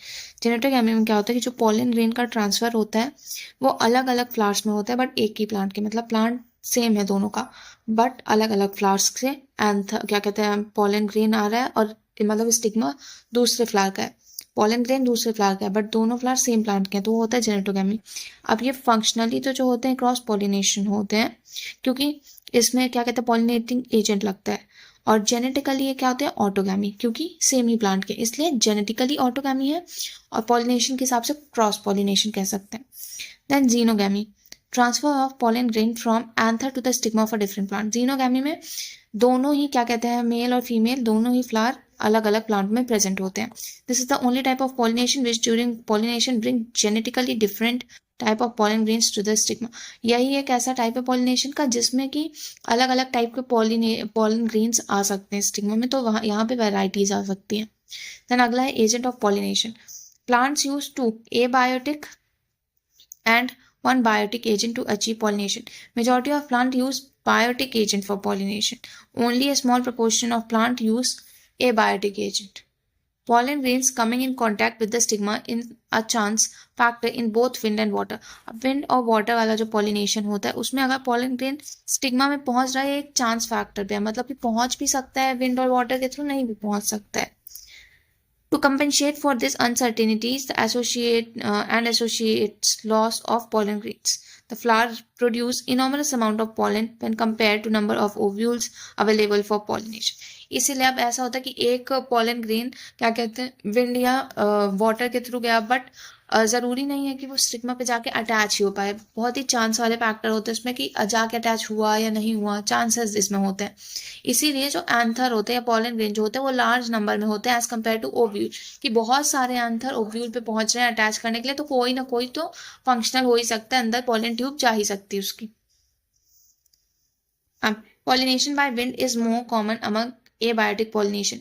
Wind pollination also requires that pollen grains are light. ये characteristic है कि कैसे pollen grain होने चाहिए wind pollination में, that is really important. That wind pollination also requires the pollen grains are light and non-sticky so that they can transport in wind current. मतलब जो pollen grain होने चाहिए वो light होने चाहिए, non-sticky होने चाहिए ताकि वो उड़ सके. Often possess well-exposed stamen, pollens are easily dispersed into wind currents and large, often feathery stigma to easily trap airborne pollen drips. Wind-pollinated flower often have a single ovule. Wind-pollinated flower जो होते हैं उनमें usually single ovule होता है एक ovary में, and numerous flower packed into inflorescence. Familiar example is the corn. इसका example क्या है? corn. Of the ear you see in nothing but a stigma and style which wave in the wind to trap pollen grains. Wind pollination is quite common in grasses. Wind pollination किसमें सबसे ज़्यादा common है? grasses में. Pollination by water is quite rare in flowering plant and is limited to about 30 genera. खाली 30 genera में pollination by water होता है और ये काफ़ी rare होता है. Mostly जो होते हैं इनमें से वो monocotyledonous होता है. As against this, you would recall that the water is a regular mode of transport for both for male gametes among the lower plant groups such as algae, bryophyte, pteridophyte. अब इससे water से क्या याद आता है कि जब हमने plant kingdom में पढ़ा था 11th में कि एल्गी हो गया, ब्रायोफाइट हो गया, टेरिडोफाइट हो गया, ये सब लोअर प्लांट ग्रुप्स हैं. इनमें मेल गैमेट को फीमेल तक पहुंचाने का काम वाटर ही करती थी. It is believe particularly for some bryophytes and pteridophytes that their distribution is limited because of the need for water for the transport of male and male gametes and fertilization. Some example of water pollinated plants are Vallisneria hydrilla, really important, very very important. इसके example directly आ जाते हैं. Then which grow in fresh water and several marine sea grasses such as Zostera. ठीक है. Not all aquatic plants use water for pollination. In a majority of aquatic plants such as water hyacinth and water lily, the flower emerge above the level of water and are pollinated by insect or wind and in as in most of the land plants. Vallisneria, एक second, Vallisneria हो गया, hydrilla हो गया, जॉस्टेरा हो गया, ये सारे इन सब का वाटर से पॉलिनेशन होता है. बट अब वाटर हाइशिंथ हो गया, वाटर हाइशिंथ हो गया, वाटर लिली हो गई, ये सब होता है क्या? ये होते तो वाटर वाले प्लांट ही हैं, बट ये वाटर लेवल से थोड़ा ऊपर आ जाते हैं तो इनका जो पॉलिनेशन होता है वो विंड या इंसेक्ट के थ्रू भी हो जाता है. In Vallisneria, the female flower reach the surface of the water by long stalk and the male flower pollen grain are released onto the surface of water. Vallisneria में क्या होता है? Vallisneria में जो फीमेल फ्लावर होता है वो क्या कहते हैं, वो अपनी बड़ी सी स्टॉक की वजह से पानी के ऊपर आ जाती है. वेलिसनेरिया का फीमेल फ्लावर अपनी लंबी स्टॉक की वजह से पानी के ऊपर आ जाती है और वहां पे मेल फ्लावर्स या फिर जो पॉलन ग्रेन होते हैं वो रिलीज होते हैं ऑन सरफेस ऑफ वाटर और वाटर करंट के साथ वो फीमेल फ्लावर के पास जाके पहुंचते हैं. Some of them eventually reach the female flower and the stigma. In another group of water-pollinated plants such as sea grasses, female flower remain submerged in water and pollen grain are released inside the water. अब Vallisneria में तो वो अपने long stock की वजह से water surface के ऊपर आ गया, बट कुछ वाटर पॉलिनेटेड प्लांट ऐसे होते हैं जैसे कि सी ग्रास हो गए, इनमें क्या होता है कि जो फीमेल फ्लावर्स होते हैं वो अंदर ही रहते हैं पानी के, बल्कि जो पॉलन ग्रेन होते हैं ना उनको पानी के अंदर रिलीज किया जाता है. Pollen grain in many such species are long. अब ऐसे ये भी एक कैरेक्टरिस्टिक है, पॉलन ग्रेन जो होते हैं ऐसे में वो स्पीशीज में वो लॉन्ग होते हैं, रिबन लाइक होते हैं, they are carried passively inside the water. Some of them reach the stigma and achieve pollination. This complete para is important. Now, water pollinators. Okay. Now, majority of flowering plant use a range of animal as pollinating agent. Majority जो plants होते हैं वो animals को use करते हैं as a pollinating agent. Bees, butterflies, flies, beetles, wasp, ants, moth, birds, sunbirds, hummingbird, and bats are the common pollinating agent. Among the animal insect, particularly bees are the dominant biotic pollinating agent. अब जितने भी ये animals insects होते हैं इन सब में particularly जो B होती है वो सबसे ज्यादा डोमिनेंट बायोटिक पॉलिनेटिंग एजेंट होती है. Even larger animals such as some primates that is lemur, arboreal tree dwelling rodents or even reptile, jacobo lizard and garden lizard have also been reported as pollinating subspecies. कभी कभी जो बड़े animals होते हैं जैसे कि कुछ प्रीमेट हो गए, लीमर हो गए, आर्बोरियल हो गए, आर्बोरियल रोडेंट मतलब ट्री ड्वेलिंग करने वाले, रेप्टाइल हो गए, जेकोबो लिजार्ड हो गया, गार्डन लिजार्ड हो गए, ये भी क्या कहते हैं पॉलिनेटर्स का काम करते हैं. Often flowers of animal pollinated plants are specifically adapted for a particular species of the animals. Majority of insect pollinated flower, जो इंसेक्ट पॉलिनेटेड फ्लावर होते हैं उनकी कैरेक्टरिस्टिक क्या होती है? वो लार्ज होंगे, कलरफुल होंगे, फ्रेगनेंट होंगे और रिच इन नेक्टर होंगे. When the flowers are small, जब फ्लावर स्मॉल है, number of flowers are clustered into inflorescences to make them conspicuous. अब animals are attracted to flowers by colour और fragrance. अब जो एनिमल्स होते हैं वो तो उसकी कलर और फ्रेगनेंस से ही अट्रैक्ट होते हैं फ्लावर की तरफ। The flower pollinated by flies and beetle secrete foul odour. जो फ्लावर्स पॉलिनेट होते हैं बाय फ्लाइज एंड बीटल, वो कुछ फोल ऑर्डर सिक्रीट करते हैं to attract these animals. To sustain animal visit flowers have to provide reward to the animal. अब animal जब जाते हैं क्या कहते हैं फ्लावर्स के पास, तो उनको भी कुछ रिवॉर्ड मिलना चाहिए। वो खाली ऐसा तो है नहीं कि जो एनिमल है वो पॉलिनेटिंग एजेंट का काम कर दिया, उनका भी तो कुछ फायदा होना चाहिए। तो इसमें इनका फायदा क्या होता है कि nectar and pollen grain are the usual floral rewards. अब इनको एनिमल्स को रिवॉर्ड क्या मिलता है, नेक्टर और पॉलन ग्रेन। ये कैसे, for harvesting the rewards from the flower the animal visitor comes in contact with anther and the stigma. अब ये जो उनको फ्लोरल रिवॉर्ड बना है, इनको यूजफुल बनाने के लिए क्या करते हैं कि जो एनिमल विजिटर होते हैं वो एंथा और स्टिग्मा के कांटेक्ट में आते हैं। The body of the animal get a coating of pollen grain. जो एनिमल होती है, एनिमल की बॉडी होती है, उसमें पूरा पॉलन ग्रेन की कोटिंग हो जाती है, which are generally sticky in animal pollinated flower. When the animal carrying pollen on its body come in contact with the stigma, it brings about pollination. अब एक इंसेक्ट है अपने पास या एनिमल है जो कि एक फ्लावर में बैठा पॉलन ग्रेन, तो एंथर के ऊपर, उसके ऊपर क्या हुआ, अब बॉडी में उसके पॉलन ग्रेन अटैच हो गया। अब वो वहां से उड़ के किसी दूसरे फ्लावर के स्टिग्मा पे जाके बैठ गया, तो जो पॉलन ग्रेन उसकी बॉडी में अटैच थे या वो उस स्टिग्मा में गिर जाएंगे। तो वो स्टिग्मा में जब गिर जाएंगे तो वहां पे फिर पॉलिनेशन होगा। In some species, floral rewards are in providing safe places to lay eggs. As an example, in tallest flower of Amorpholis, the flower itself is about 6 feet in height. अब कुछ फ्लोरल रिवॉर्ड ऐसे भी होते हैं कि वो क्या कहते हैं, एनिमल्स को एक सेफ प्लेस देती है फॉर लेइंग देयर एग्स। अब इसमें से एक एग्जांपल है टॉलेस्ट ट्री, जो कि अपना amorphophallus. This is really very important कि सबसे टॉलेस्ट फ्लावर कौन सा होता है, एमोरफेलस होता है। कितनी हाइट होती है उसकी, 6 फीट होती है हाइट उसकी। A similar relationship exist between a species of moth and plant yucca, where both species moth and the plant cannot complete their cycle without each other. अब एक ऐसा रिलेशनशिप और देखा जाता है जो कि होता है species exist between a species of moth में और plant of yucca, we have both species moth and plant cannot complete their life cycle without each other.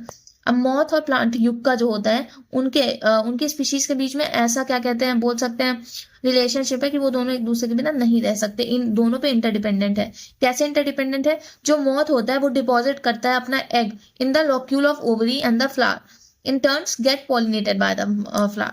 अब इसमें क्या होता है कि जो मॉथ होता है वो अपने अंडे को जो लॉक्यूल होता है ओवरी का उसमें ले करता है, और बदले में फ्लावर जो होता है वो पॉलिनेटेड हो जाता है बाय द मोथ।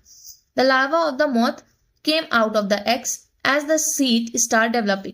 अब जब सीड प्लांट की डेवलप करने लगती है तो जो लार्वा होता है मौत का वो अंडे से बाहर आने लगता है ना। Why don't you observe some flowers of the following plant that are available to you: cucumber, mango, people, coriander, papaya, onion, lobio, cotton, tobacco, rose, lemon, eucalyptus, banana. Try to find out which of the you will have to patiently observe. Okay. So here, this is an activity. Yeah, we don't need to read it. Now, outbreeding devices. Majority of flowering plant produce hermaphrodite flower. Majority of जो flowering plant होते हैं वो hermaphrodite flower produce करते हैं, and pollen grains are likely to come in contact with the stigma of the same flower. Hermaphrodite मतलब bisexual. तो इसमें क्या होता है कि जो पोलन ग्रेन होता है वो किसके कांटेक्ट में आता है, अपने ही फ्लावर के स्टिग्मा के कांटेक्ट में आ जाता है। Continued self pollination result in inbreeding depression. अगर कंटिन्यूसली बहुत टाइम से सेल्फ पॉलिनेशन हो रहा है तो उसकी वजह से क्या होता है, इनब्रीडिंग डिप्रेशन होता है। Flowering plants have developed many devices to discourage self-pollination and to encourage cross-pollination. अब flowering plant जो होती हैं वो बहुत सारी चीजें डेवलप करती है, बहुत सारे डिवाइस जिससे वो सेल्फ पॉलिनेशन को डिस्करेज करके क्रॉस पॉलिनेशन को इनकरेज करें। In some species, pollen release and stigma receptivity are not synchronized. अब इसका एग्जांपल कैसे कि कुछ स्पीशीज में प्लांट के ऐसा होता है कि जो पॉलन रिलीज हो रहा है और स्टिग्मा जब उसको रिसीव कर रहा है वो एक सिंक्रोनाइज्ड वे में नहीं है। जैसे कि पॉलन ग्रेन पहले ही रिलीज हो गया स्टिग्मा के मैच्योर होने के पहले, तो यहाँ पे सिंक्रोनाइज्ड नहीं है दोनों। Now, either the pollen is released before the stigma becomes receptive or stigma become receptive much before the release of pollen. अब इसमें कैसा होता है कि या तो pollen ग्रेन पहले स्टिग्मा क्या कहते हैं पहले रिलीज हो गया जब स्टिग्मा रिसेप्टिव नहीं है, नहीं ले सकता है वो, या फिर स्टिग्मा ही पहले रिसेप्टिव हो गया pollen ग्रेन के निकलने के पहले। In some other species, the anther and the stigma are placed at different positions so that pollen cannot come in contact with the stigma of same flower.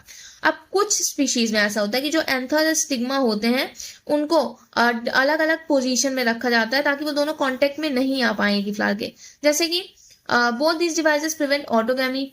अब ये जो दूसरा वाला केस है उसमें ऐसा होता है कि कभी ऐसा हुआ कि पॉलन कुछ ज्यादा ही छोटा हो गया, स्टिग्मा बहुत ज्यादा लंबा हो गया, तो वो पॉलन ग्रेन स्टिग्मा तक नहीं पहुंच पाता है, ऐसे केसेस होते हैं। तो ये दो केसेस क्या हुए, ये दो केसेस क्या प्रिवेंट करते हैं, ऑटोगैमी प्रिवेंट करते हैं। The third device to prevent inbreeding is self incompatibility. अब तीसरा जो होता है device for preventing inbreeding depression is self incompatibility. ये क्या होता है, this is a genetic mechanism and prevent self pollination. ये एक जेनेटिक मैकेनिज्म होता है और ये प्रिवेंट करता है सेल्फ पॉलन को from the same flower or the flower of the same plant for fertilizing the ovule by exhibiting pollen germination or pollen tube growth in the pistil। अब इसमें क्या होता है कि ये एक जेनेटिक मैकेनिज्म होती है जो प्रिवेंट करता है सेल्फ पॉलन, या फिर कोई भी पॉलन ग्रेन अगर आ रहा है स्टिग्मा में तो उसकी ट्यूब की ग्रोथ को वो रोकते हैं। Another device to prevent self pollination is the production of unisexual flower। अब या फिर अलग और क्या हो सकता है इनब्रीडिंग डिप्रेशन को अवॉइड करने के लिए कि यूनिसेक्सुअल फ्लावर हो जाए। If both male and female flowers are present on same plant such as castor maize, it prevents autogamy but not genetogamy। अगर क्या कहते हैं दोनों मेल और फीमेल फ्लावर एक ही प्लांट में प्रेजेंट हो, जैसे कि कैस्टर और मेज, तो उससे ऑटोगैमी तो हो सकती है कि हो सकता है कि फीमेल प्लांट के एक फ्लावर में है, मेल एक प्लांट में है, तो इससे ऑटोगैमी तो प्रेजेंट हो जाएगी बट जेनेटोगैमी नहीं होगी। क्यों नहीं होगी, क्योंकि दोनों का प्लांट तो सेम है, भले फ्लावर अलग है। In several species such as papaya, male and female flowers are represented on different plants that is plant is either male or female। This condition prevents both autogamy and genetogamy। अब कुछ पौधे ऐसे होते हैं जैसे कि पपाया हो गया, उसमें मेल और फीमेल फ्लावर दोनों प्रेजेंट होता है बट डिफरेंट प्लांट में होता है, इसलिए यहाँ पे ऑटोगैमी और जेनेटोगैमी दोनों ही प्रिवेंट की जा सकती है। And this para is really important, really very important.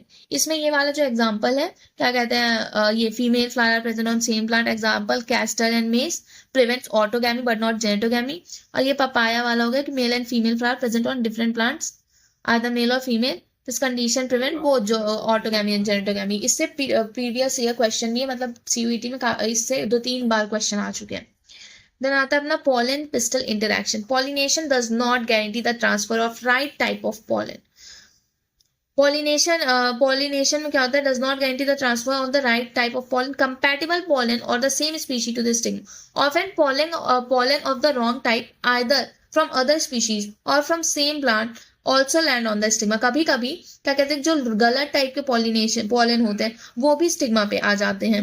The pistil has the ability to recognize the pollen। अब स्टिग्मा में क्या, पिस्टल जो होता है उसमें स्टेबिलिटी, उसमें एक एबिलिटी होती है कि वो रिकॉग्नाइज कर सकते हैं कौन सा pollen उसके लिए सही है कौन सा नहीं है। It is of the right type, the pistil accept the pollen and promote post pollination even। अगर उसको सही टाइप का pollen मिला है तो पिस्टिल उसको एक्सेप्ट करके आगे प्रमोट करेगी post pollination event.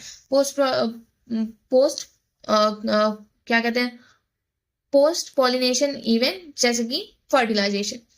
If the pollen is of wrong type, अगर pollen ही गलत टाइप का है तो पिस्टल रिजेक्ट कर देगी उसकी और प्रिवेंट कर देगा pollen germination on the stigma of the flower। समझती है, you would recall that in some plant pollen grains are shed at 2 cell stage। अब हमने ऊपर पढ़ा था कि 60% जो प्लांट्स होते हैं उनमें जो pollen grain होता है वो 2 सेल स्टेज में निकल जाता है, मतलब एक वेजिटेटिव सेल और एक जेनरेटिव सेल। तो ऐसे प्लांट में क्या होता है कि जो जेनरेटिव सेल है वो डिवाइड करके 2 मेल गैमीट बना लेता है during the growth of pollen tube. मतलब जब pollen ट्यूब की ग्रोथ होती है तभी जो जेनरेटिव सेल होता है वो डिवाइड करके 2 मेल गैमीट बना लेता है। In plants which shed pollen in 3 cell condition, अब जो 40% में 3 सेल कंडीशन थी उसमें क्या होता है कि pollen tubes carry 2 male gamete from the beginning। अब इसमें क्या होता है कि जो pollen tube होते हैं वो स्टार्टिंग से ही 2 male gamete को लेके चलता है नीचे। pollen tube after reaching the ovary enters the ovule through a mycopyle and enters one of the synergids through the filiform apparatus। अब जो pollen tube होती है वो ओवरी में इंटर करती है, कहाँ से, माइकोपाइल जो होती है, माइकोपाइल से एंटर करती है और वहां पे वो एक सिनर्जिड के अंदर एंट्री करती है और वहां से फिलीफॉर्म अपैरेटस के through Now, many recent studies have shown that filiform apparatus present at the mycopyle part of the synergis guides the entry of pollen tube. अब बहुत स्टडीज में ये कहा गया है कि जो filiform apparatus present है mycopylar part में वो synergis को गाइड करता है for the entry of pollen tube. All these events from pollen deposition on the stigma until pollen tubes enter the ovule are pollen pistil interaction. Enter the ovule are together refers to as pollen pistil interaction. As pointed out, earlier pollen pistil interaction is a dynamic process involving pollen recognition in the area. अब क्या होता है? As the pointed out earlier pollen, जो पुराना pollen pistil interaction होता है वो एक dynamic process होता है जिनमें involve क्या होता है? Pollen का recognition followed by the promotion or inhibition of pollen. The knowledge gained in this area would help the plant breeder in manipulating pollen pistil interaction, even in incompatible pollination to get desired hybrids. You can easily study pollen germination by dusting some pollen from flowers such as pea, chickpea, crotalaria, balsam, vinca on a glass slide containing a drop of sugar solution. अब कुछ study pollen germination की अगर study करनी है तो कुछ flowers हो गई जैसे कि पी हो गया, चिकपी हो गया, क्रोटोलेरिया हो गया, बल्सम हो गया, विंका हो गया, इन सब के पॉलन ग्रेन को एक ग्लास स्लाइड में लेके उसमें कुछ शुगर सॉल्यूशन के कुछ ड्रॉप डाल देंगे तो 15 से 30 मिनट बाद क्या होगा कि ऑब्जर्व करेंगे कि जो स्लाइड है under the low power lens of the microscope you would are likely to see pollen tubes coming out of the pollen grain. मतलब कि सपोज अलग किसी भी स्पीशीज के हमने pollen grain को लिया, उसको एक स्लाइड में रखा, उस पर कुछ 2-3 ड्रॉप ऑफ शुगर सॉल्यूशन डाले, अब उसको जब 15 से 30 मिनट के बाद ऑब्जर्व करेंगे तो उसमें pollen tube दिखने लगेंगी. A breeder is interested in crossing different species and often genera to combine desirable characters to produce commercially superior varieties. Artificial hybridization is one of the major approach of crop improvement program. जो artificial hybridization होता है वो एक major approach होती है crop के improvements के लिए. In such crossing experiment, it is important to make sure that only desired pollen grains are used for pollination. अब ऐसे क्रॉसिंग एक्सपेरिमेंट जब होते हैं तो उसमें क्या जरूरी होता है कि जो पॉलन ग्रेन हमको चाहिए, जो डिजायर्ड है, वही वाला पॉलन ग्रेन हमें मिले पॉलिनेशन के लिए. And stigma is protected from contamination. अब स्टिग्मा में कोई और पॉलन आके ना अटैच्ड हो, खाली जो डिजायर्ड पॉलन हमें चाहिए वही आके लगे. उसके लिए हम क्या करते हैं कि जो स्टिग्मा होता है उसको प्रोटेक्ट कर देते हैं ताकि उसमें कोई और पॉलन ग्रेन आके अटैच ना हो. This is achieved by emasculation and bagging technique. Emasculation क्या होता है कि सपोज किसी फ्लावर से उसका मेल फ्लावर को निकाल लिए, उसको बोलेंगे इमैस्कुलेशन. और बैगिंग मतलब कि जो फीमेल फ्लावर को यहाँ पे हम कवर करेंगे, उसको कवर करने की प्रोसेस को बैगिंग कहते हैं. The female parent bears bisexual flower. जो फीमेल पेरेंट होता है उसमें बाइसेक्सुअल फ्लावर होता है. Removal of anther from the flower but before the anther using a pair of forcep is necessary. This step is refer to as emasculation. मतलब कि जब anther mature हो रहा है, मतलब एंथर फटने वाला है, उसके पहले हम बाइसेक्सुअल फ्लावर से उस एंथर को निकाल के लिए उस निकालने की प्रोसेस को क्या कहते हैं? इमैस्कुलेशन कहते हैं. Emasculated flower have to be covered with a bag of suitable size, generally made up of butter paper, to prevent contamination of stigma with unwanted pollen. This process is called bagging. अब क्या करते हैं कि जो emasculated flower है उसके जो stigma है उसको हम कवर कर देते हैं किसी चीज से, किसी बैग से, ताकि कोई अनवांटेड पॉलन उसमें आके अटैच ना हो. इस प्रोसेस को क्या कहते हैं? बैगिंग कहते हैं. ये वाला जो है इससे डायरेक्टली बोर्ड्स में क्वेश्चन आते हैं. Now, when the stigma of bagged flower attain receptivity, mature pollen grain collected from the anther of the male parent are dusted on the stigma and flowers are rebagged and the fruits allowed to develop. अब इसके बाद क्या होता है कि जो stigma होता है जो जिसे बैग कर दिया गया था उसमें पॉलन ग्रेन डालते हैं अपना डिजायर्ड वाला और फिर उसको रीबैग कर देते हैं ताकि उसमें फ्रूट वगैरह डेवलप हो सके. If the female parent produces unisexual flower, अगर जो फीमेल पेरेंट है वो यूनिसेक्सुअल फ्लावर प्रोड्यूस करे तब क्या करें? तब उसमें इमैस्कुलेशन की कोई जरूरत नहीं होती. बैगिंग की जरूरत तब भी होगी क्योंकि क्या पता किसी विंड के थ्रू या कोई एनिमल आके उसके स्टिग्मा पे बैठ गया तो वहां पे पॉलन ग्रेन डाल दिया, इसलिए बैगिंग तो करेंगे क्या नहीं? इमैस्कुलेशन, क्योंकि वो पहले से ही यूनिसेक्सुअल है. The female flower buds are bagged before the flower open. When the stigma becomes receptive, pollination is carried out using desired pollen and flowers are rebagged. Now, double fertilization.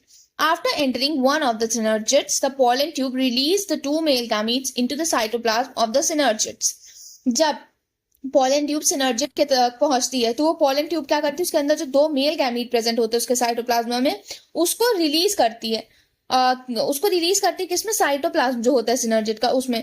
वहां पे one of the male gamete move toward that and fuses with its nucleus, thus completing the syngamy. This result in the formation of diploid cell, the zygote. The other male gamete moves towards two polar nuclei located in the central cell and fuses with them to produce triploid primary endosperm nucleus. अब होता क्या है कि जब ये है अपना structure, ये हो गया अपना एक्सेल, और ये अपनी दो सिनर्जिड्स और ये इसकी फिलिफॉर्म अपैरेटस है। अब ये आया यहाँ पास से पॉलन ट्यूब, पॉलन ट्यूब में दो मेल गैमीट थे, वो सपोज इस वाले में सिनर्जिड के साइटोप्लाज्म में अपना एक मेल गैमीट रिलीज किया। अब ये एक मेल गैमीट एग के न्यूक्लियस के साथ फ्यूज करके क्या बना लेगा ये जाइगोट। और दूसरा वाला जो अपना मेल गैमीट है ये यहाँ पे जो सेंट्रल न्यूक्लियाई प्रेजेंट रहती है, तो उनसे फ्यूज करके क्या बना लेगा, प्राइमरी एंडोस्पर्म न्यूक्लियस, है ना। तो अब इसको मैं शॉर्टली लिख लेती हूँ कि male gamete, one male gamete plus egg is equal to zygote. One male gamete plus two polar nuclei is equal to primary endosperm nucleus. अब इसमें एक चीज देखने वाली है कि ये जो ऊपर मेल गैमीट एक फ्यूज हुआ वो एन था, एग क्या था अपना एन था, तो जाइगोट अपना क्या बना 2n बना। अब यहाँ पे एक मेल गैमीट है बट यहाँ पे पोलर न्यूक्लियाई दो है, मतलब 2n है यहाँ पे, तो प्राइमरी एंडोस्पर्म न्यूक्लियस होता है उसकी प्लॉइडी होगी 3n। वेरी वेरी इंपॉर्टेंट, इससे सीयूईटी में डायरेक्ट क्वेश्चन आता है, प्लॉइडी पूछ लेता है इसकी। सपोज एक बहुत ही कॉमन पीवाईक्यू है कि 24 या 28 कुछ नंबर ऑफ एंडोस्पर्म है, उसकी प्लॉइडी बताना था, तो उसको कुछ डिवाइड बाय 3 करते हैं तो 8 आता है आंसर। हाँ 24 दिया हुआ था, ये एक बहुत ही कॉमन पीवाईक्यू है, इसको आप लोग जब मैं पीवाईक्यू वाला सेशन कराऊंगी तो उसमें मिल जाएगा। Now as this involves the fusion of 3 haploid nuclei, it is termed triple fusion. अब इसीलिए इसको ट्रिपल फ्यूजन कहते हैं, क्यों, क्योंकि इसमें 3 हैप्लॉइड न्यूक्लियाई का फ्यूजन होता है। Since 2 type of fusion, 2 type का फ्यूजन हो रहा है, पहला सिनगैमी जब जाइगोट बनता है तो वो वाली प्रोसेस को सिनगैमी कहते हैं, और ट्रिपल फ्यूजन जब ये प्राइमरी एंडोस्पर्म न्यूक्लियस बनता है, takes place in an embryo sac. The phenomena is termed as double fertilisation. इस फिनोमिना क्या कहते हैं, double fertilisation, an event unique to flowering plant. The central cell after triple fusion becomes the primary endosperm cell. जो central cell होता है उसमें triple fusion जब हुआ तो क्या बना लेता है, primary endosperm cell, and develops into the endosperm. और किसमें डेवलप हो जाता है, एंडोस्पर्म में। While the zygote develops into embryo, और जो जाइगोट होता है वो एम्ब्रियो में कन्वर्ट होता है। मतलब अपना प्राइमरी एंडोस्पर्म किसमें डेवलप हो जाता है, एंडोस्पर्म में, और जाइगोट जो होता है वो डेवलप हो जाता है एम्ब्रियो में, ठीक है ना। Post fertilisation structures and event following double fertilisation. अब यहाँ पे डबल फर्टिलाइजेशन इसको क्या क्यों कहा, एक सिनगैमी हुआ पहला, दूसरा क्या हुआ अपना ट्रिपल फ्यूजन, तो 2 फर्टिलाइजेशन यहाँ पे हुआ। Okay, following double fertilisation events of endosperms and embryo development, maturation of ovule into seeds and ovary into fruit are collectively termed post fertilisation. अब इसमें क्या होता है कि डबल फर्टिलाइजेशन के बाद जो एंडोस्पर्म बन रहा है, एम्ब्रियो डेवलपमेंट हो रहा है, ओव्यूल मैच्योर हो रहा है सीड में, ओवरी फ्रूट में, उसको क्या कहते हैं, पोस्ट फर्टिलाइजेशन इवेंट। अब इसमें बहुत लोग कंफ्यूज होते हैं, मैं क्लियर कर देती हूँ कि जो ओव्यूल होता है वो सीड में कन्वर्ट होता है, और जो ओवरी होती है वो फ्रूट में कन्वर्ट होती है। प्लीज यहाँ पे कंफ्यूज नहीं होइएगा कि ओव्यूल फ्रूट में हो रहा है कि ओवरी सीड में। ओव्यूल सीड में कन्वर्ट होगा, ओवरी फ्रूट में होगा। क्यों, क्योंकि ओवरी जो होता है वो ओव्यूल के बाहर प्रेजेंट होता है, और हमने यूजुअली क्या देखा है कि फ्रूट्स में अंदर सीड होती है, बाहर फ्रूट होता है ना, तो ओवरी बाहर वाला पार्ट है तो वो फ्रूट बना लेगा, ओव्यूल अंदर वाला पार्ट है तो वो सीड बना लेगा। Now endosperm development precedes embryo development. अब ये एंडोस्पर्म क्या करता है, प्राइमरी एंडोस्पर्म जो होता है ये बेसिकली जो एम्ब्रियो डेवलपमेंट में हेल्प करता है। The primary endosperm cell divides repeatedly and forms a triploid endosperm tissue. The cells of this tissue are filled with reserve food material and are used for nutrition of developing embryo. अब यहाँ पे मैंने ऊपर बताया कि ये जो अपना प्राइमरी एंडोस्पर्म होता है ये एम्ब्रियो के डेवलपमेंट में हेल्प करता है। तो क्या कैसे करता है कि ये जो सेल्स होते हैं एंडोस्पर्म टिश्यू के, इसमें बहुत ज्यादा रिजर्व फूड मटेरियल होता है जो कि नरिशमेंट प्रोवाइड करता है एक डेवलपिंग एम्ब्रियो के लिए। इन द मोस्ट कॉमन, इसको मैं हाईलाइट कर देती हूँ, in the most common type of endosperm development, the PEN, that is primary endospermic nucleus, undergoes successive nuclear division। ये जो प्राइमरी इंडोस्पर्म न्यूक्लियस होता है वो सक्सेसिव न्यूक्लियर डिवीजन करता है, जिसकी वजह से क्या निकलता है, जिसकी वजह से फ्री न्यूक्लिया निकलती है। जो प्राइमरी एंडोस्पर्म न्यूक्लियस है, जब वो सक्सेसिव न्यूक्लियर डिवीजन करेगा तो उससे क्या निकलेगा, free nuclei. This stage of endosperm development is called free nuclear endosperm. अब इस तरह के स्टेज ऑफ एंडोस्पर्म डेवलपमेंट को क्या कहते हैं, फ्री न्यूक्लियर एंडोस्पर्म। तो ये बहुत ही ज्यादा इंपॉर्टेंट है, स्पेशली फ्रॉम CUET पर्सपेक्टिव, क्योंकि उसमें ये फ्री न्यूक्लियर एंडोस्पर्म डायरेक्टली पूछ लेता है। अब क्या है, Subsequently, cell wall formation occur and the endosperm becomes cellular। फिर क्या होता है कि सेल वॉल का फॉर्मेशन होता है और एंडोस्पर्म सेल्यूलर हो जाता है। The number of free nuclei formed before cellularization varies greatly। जो इसमें फ्री न्यूक्लियाई बन रही हैं, क्या कहते हैं, सेल्यूलराइजेशन के पहले वो अलग अलग स्पीशीज में, अलग अलग प्लांट्स में, अलग अलग सीड्स में अलग अलग मतलब वैरी करती हैं काफी। The coconut water from tender coconut that you are familiar with is nothing but free nuclear endosperm. Let me highlight this. जो कोकोनट वाटर होता है टेंडर से, तो वो कोकोनट जो होता है ना, वो उसमें क्या होता है, फ्री न्यूक्लियर एंडोस्पर्म होता है। क्या होता है, वो फ्री न्यूक्लियर एंडोस्पर्म होता है। ये बहुत इंपॉर्टेंट है, very important.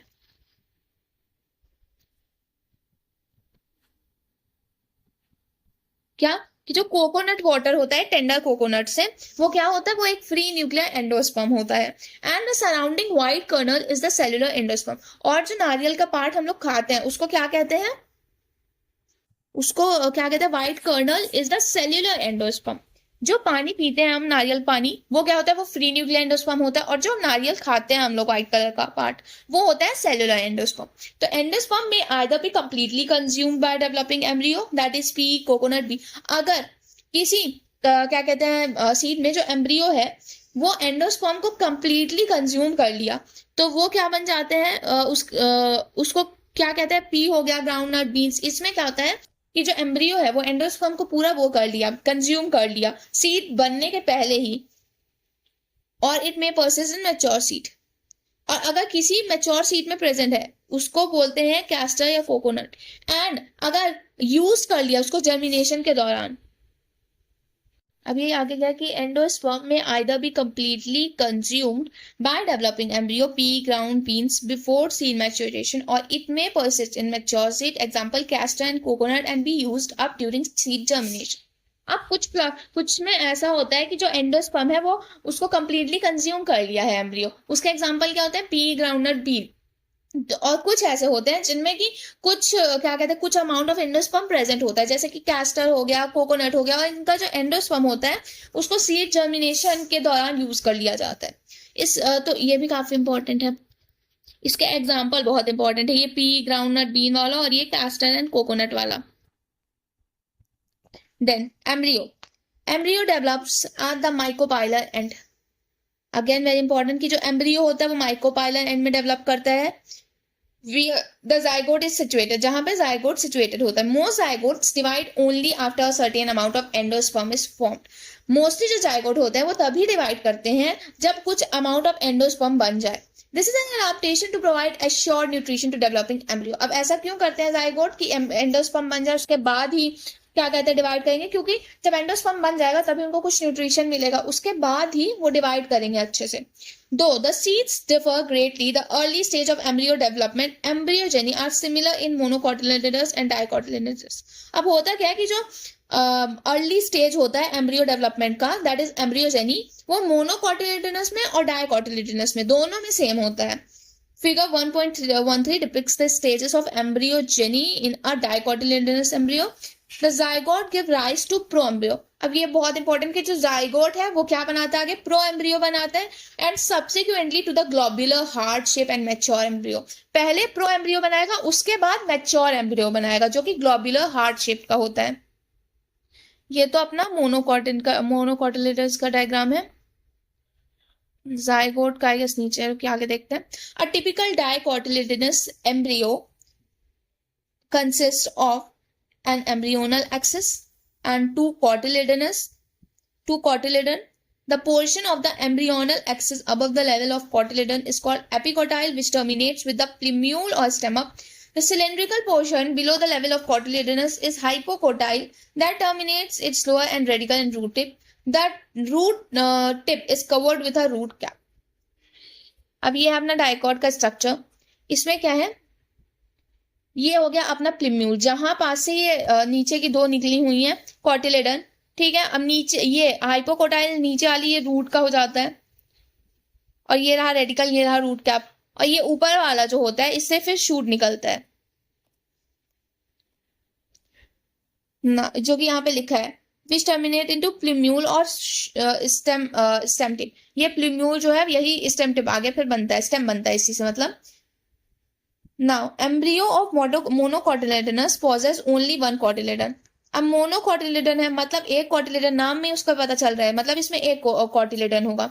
In grass family the cotyledon is called scutellum, that is situated toward one side of the embryonal axis. Grass की फैमिली में क्या होता है कि जो कॉटिलेडन होता है उसको स्क्यूटिलम बोलते हैं, जो कि एक साइड पे सिचुएटेड होती है एम्ब्रियोनल एक्सिस की। And its lower end, the embryonal axis has radicle and root cap enclosed in an undifferentiated sheath called coleorhiza.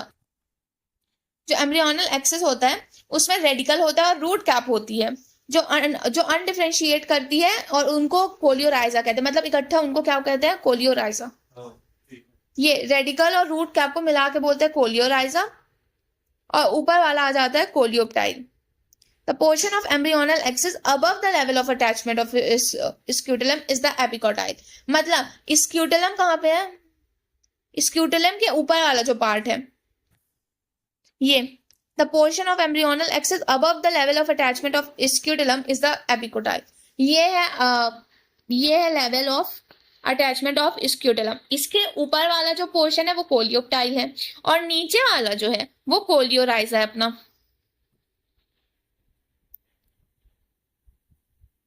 और ये ऊपर वाला जो पोर्शन होता है उसी को क्या कहते हैं, एपिकोटाइल बोलते हैं। Now, epicotyle has shoot apex and few leaf primordia enclosed in a hollow foliar structure, the coleoptile. ऊपर वाला स्ट्रक्चर क्या होगा, ये पूरा हो गया अपना एपिकोटाइल, उसी के अंदर कोलियोप्टाइल और शूट एपेक्स आ जाता है। Now, seed. In angiosperm, the seed is final product of sexual reproduction. Angiosperm में जो seed होता है वही आखिरी में बनता है sexual reproduction के बाद। It is often described as fertilized ovule. अब ये क्या होता है कि ये एक fertilized ovule की तरह डेवलप करती हैं। Seeds are formed inside fruit. जो seeds होती हैं वो fruit के अंदर बनती हैं। Seeds are formed inside fruit. A seed typically consists of seed coat. जो seed होती है उसमें typically क्या होता है, seed coat होता है, कॉटिलेडन्स होते हैं और एम्ब्रियो एक्सिस होते हैं।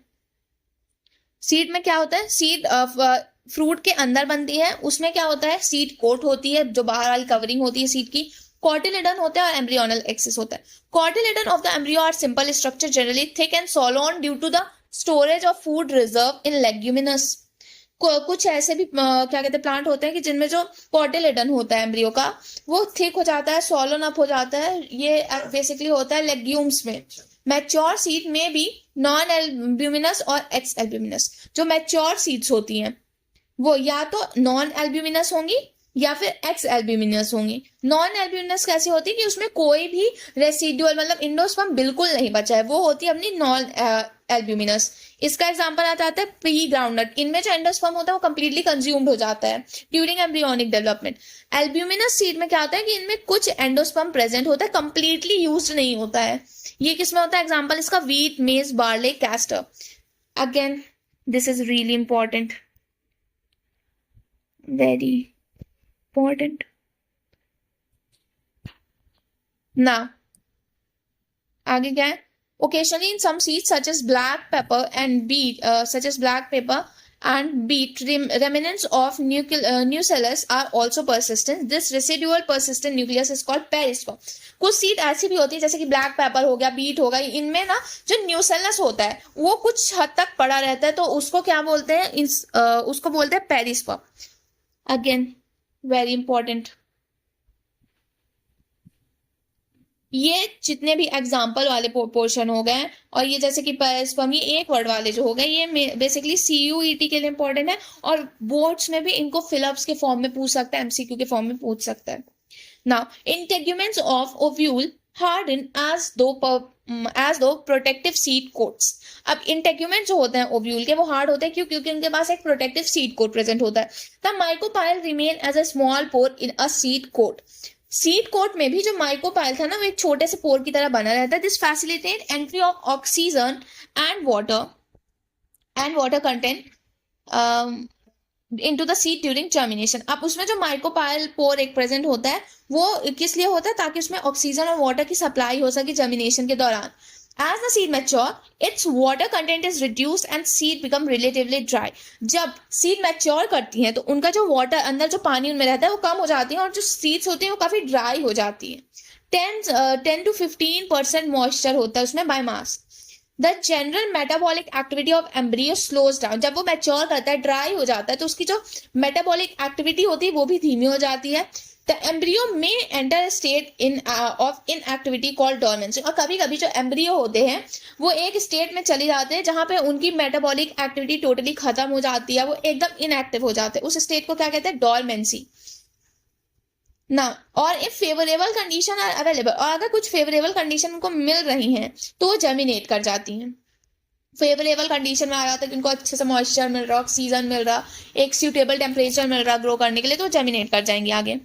As ovule mature into seeds, the ovary develop into fruit। जब ओव्यूल मैच्योर करती है सीड में तो ओवरी किस में डेवलप कर जाती है? फ्रूट में। That is the transformation of ovule into seeds and ovary into fruit. इसी को क्या बोलते हैं कि जो ओव्यूल होते हैं वो सीड में ट्रांसफॉर्म हो जाते हैं और ओवरी फ्रूट्स में हो जाते हैं। The wall of ovary develops into the wall of fruit called pericarp. जो वॉल होती है ओवरी की, उसकी जो वो किस में डेवलप हो जाता है? Into the wall of fruit called pericarp. जो ओवरी की वॉल होती है वो वॉल ऑफ फ्रूट में कन्वर्ट हो जाती है, जिसको बोलते हैं pericarp. The fruits may be fleshy as in guava, orange and mango etcetera, और may be dry as in groundnut and mustard etcetera. अब कुछ में जो फ्रूट्स होते हैं वो फ्लैशी हो सकते हैं, जैसे कि गुआवा हो गया, अपना ऑरेंज हो गया, मैंगो हो गया, और कुछ में ड्राई हो जाते हैं। ड्राई में अपने सीड्स आ जाते हैं, ग्राउंड नट्स आ जाती हैं, मस्टर्ड आ जाती हैं। Many fruits have evolve mechanism for dispersal of seeds. बहुत सारे जो फ्रूट्स होती हैं वो क्या करते हैं? सीड्स का डिस्पर्सल भी करते हैं। Recall the classification of fruits and their dispersal mechanism that you have studied in earlier classes. Now, in most plants, by the time fruit develops from ovary, other floral parts degenerate and follow। फिर क्या होता है? धीरे धीरे कि जो fruit होता है वो ओवरी से डेवलप कर जाते हैं और जो बाकी फ्लोरल पार्ट है वो डीजेनरेट करके गिर जाते हैं। However, few species such as apple, strawberry, and cashew, etc., thalamus also contribute to fruit formation. Such fruits are called false fruit। अब क्या होता है कि कुछ स्पीशीज ऐसी होती है जैसे कि एप्पल हो गया, स्ट्रॉबेरी हो गया, कैश्यू हो गया, इनके जो फ्रूट्स बनते हैं ना वो थैलेमस से बनते हैं। अब जो फ्रूट थैलेमस से बन रहे हैं उनको क्या कहेंगे? आप फॉल्स फ्रूट बन हो रहे हैं। वो क्या? False fruit. Important for CUET basically plus boards. ये जो मैं आपको हाईलाइट कर रही हूँ इंपॉर्टेंट, इससे या तो प्रीवियस ईयर क्वेश्चन पेपर या ये बहुत इंपॉर्टेंट तभी करा रही हूँ क्योंकि इनके आने के चांसेस बहुत ज्यादा है। Most fruits however develop only from the ovary and are called true fruits. अब कुछ ऐसे होते हैं फ्रूट्स जो डायरेक्टली ओवरीज डेवलप करते हैं, इसलिए उनको ट्रू फ्रूट्स कहते हैं। Although in most of the species fruits are result of fertilisation. Mostly species में तो ये होता है कि जो फ्रूट्स बनते हैं वो फर्टिलाइजेशन से बनते हैं, पर कुछ स्पीशीज ऐसी भी होती हैं जिनमें जो फ्रूट डेवलप होता है वो बिना फर्टिलाइजेशन के होता है, और ऐसे फ्रूट्स को क्या बोलते हैं? पार्थिनोकार्पिक। मोस्टली तो जो फ्रूट्स बनते हैं वो फर्टिलाइजेशन से बनते हैं, बट कुछ स्पीशीज ऐसी होती है जिनमें बिना फर्टिलाइजेशन के भी फ्रूट बन जाते हैं, उनको बोलते हैं पार्थिनोकार्पिक फ्रूट। बनाना एक ऐसा एग्जाम्पल है, most common example banana. Parthenocarpy can be induced through the application of growth hormone and such fruits are seedless. अब ये जो पार्थिनोकार्पी होता है, अब यहाँ पे फर्टिलाइजेशन नहीं हो रहा तो फ्रूट बन कैसे रहा है? इसके लिए क्या करते हैं कि पार्थिनोकार्पी करने के लिए कुछ ग्रोथ हार्मोन्स होते हैं उनको प्लांट में डाल देते हैं, तो उनसे जो फ्रूट्स बनते हैं वो पार्थिनोकार्पिक फ्रूट होते हैं, और उन फ्रूट्स में सीड्स नहीं होती हैं। ये भी अगेन बहुत इंपॉर्टेंट है। Now seeds of several advantages to angiosperms. Firstly, since reproductive process such as pollination and fertilization are independent of water. पहले क्या होता है कि जो रिप्रोडक्टिव प्रोसेस होता है जैसे कि पॉलिनेशन हो गया, फर्टिलाइजेशन हो गया, ये इंडिपेंडेंट होते हैं वाटर के. Seed formation is more dependable होता है इसमें. Also, seed have better adaptive strategy for dispersal to new habits and help the species to colonize in other areas. As they have sufficient food reserve, young seedlings are nourished until they are capable of photosynthesis on their own. The hard seed coat provide protection to the young embryo. Being products of sexual reproduction, they generate new genetic combination leading to variation. अब ये product होते हैं sexual reproduction के, तो वहां पे कुछ नई जेनेटिक कॉम्बिनेशन भी देखने को मिलते हैं जो कि लीड करते हैं किसको, वेरिएशन को. Seeds is the basis of our agriculture. Dehydration and dormancy of mature seeds are crucial for storage of seeds which can be used as food throughout the year and also to raise crop in next season. अब क्या करते हैं कि कुछ seed जो होते हैं उनको डिहाइड्रेट कर देते हैं और डोरमेंसी उनकी जो होती है मैच्योर सीड की, वो बहुत ही क्रूशियल होता है स्टोरेज करने के लिए, ताकि उसको स्टोर करेंगे तो जिस साल उनको सीड्स नहीं मिल रही हैं आगे क्रॉप प्रोडक्शन के लिए, तब भी वो उसको यूज कर सके अगले सीजन में. Now, how long do the seeds remain alive after they are dispersed? वो variable period है, उसके बारे में मैंने बता दिया था. This period again varies greatly कि seed जो है वो कब तक जिंदा रहेगी. कुछ few species the seeds loses viability within few months. कुछ species में जो seeds की viability होती है वो कुछ ही महीनों में खत्म हो जाती है. Seeds of large number of species live for several years. जो seed होती हैं बहुत सारे नंबर की, वो क्या कहते हैं बहुत सालों तक रहती है. Some seeds can remain alive for 100 of years. कुछ सीड्स ऐसी होती हैं कि जो 100 साल तक वायबल रह सकती हैं, जिंदा रह सकती हैं. There are several records of very old yet viable seed. अभी भी कुछ ऐसे भी सीड्स हैं जिनका रिकॉर्ड है जो बहुत पुरानी बट अभी तक वायबल है. जैसे कि सबसे ओल्डेस्ट है ल्यूपिन और lupinus arcticus excavated from the Arctic tundra. अब इसमें सबसे पुरानी कौन सी है, ल्यूपिन. ल्यूपिन जो है वो ल्यूपिनस आर्किटिस जो होता है वहां से एक्सकवेट की गई थी आर्कटिक टुंड्रा में. The seed germination and flowers after an estimated record 10,000 year of dormancy. अब इसमें जो सीड जर्मिनेटेड था और फ्लावर जो हुए उसको रिकॉर्ड किया गया 10 साल बाद of dormancy. A recent record of 2000 year old viable seed is of date palm. और अभी रिसेंट का रिकॉर्ड क्या है कि 2000 साल पुराना एक वायबल सीड मिला है डेट पाम का. Phoenix dactylifera discovered during the archaeological excavation in king Herod palace near the Dead Sea. ये जो डेट पाम है वो किसने डिस्कवर किया था, फिनिक्स टेक्टिलिफेरा ने. कहाँ पे इसको डिस्कवर किया था, जब आर्कियोलॉजिकल एक्सकवेशन हुई थी, खुदाई हुई थी किंग हेरोड पैलेस की नियर द डेड सी. तब उनको ये क्या कहते हैं 2000 साल पुराना yet viable seed मिला डेट पाम का. Again this is really important. ये तो डायरेक्ट PYQ है ये वाला. ये आर्कटिक टुंड्रा वाला 10,000 ईयर वाला, और ये ल्यूपिनस, ये फिनिक्स टेक्टिलिफेरा ने डेट पाम को एक्सकवेट किया था. कहाँ से किया था, किंग हेरोड पैलेस का near the Dead Sea. Really important. अब उसके बाद आ जाता है after completing a brief account of sexual reproduction of flowering. ये तो ऐसे है. Now orchid fruits are one of the category and each fruit contain 1000 of tiny seeds. Orchids जो होते हैं उसमें बहुत सारी छोटी छोटी सीड्स होती हैं. Similar in the case in fruits of parasitic species such as orobanche and striga. ऐसे ही जैसे कि ऑर्किड्स में बहुत सारी क्या कहते हैं सीड्स होती हैं छोटी छोटी, वैसे ही और बैंके और स्ट्रिगा में भी प्रेजेंट होती हैं. नाउ एपोमिक्सिस एंड पॉलीएम्ब्रियोनी देख लेते हैं.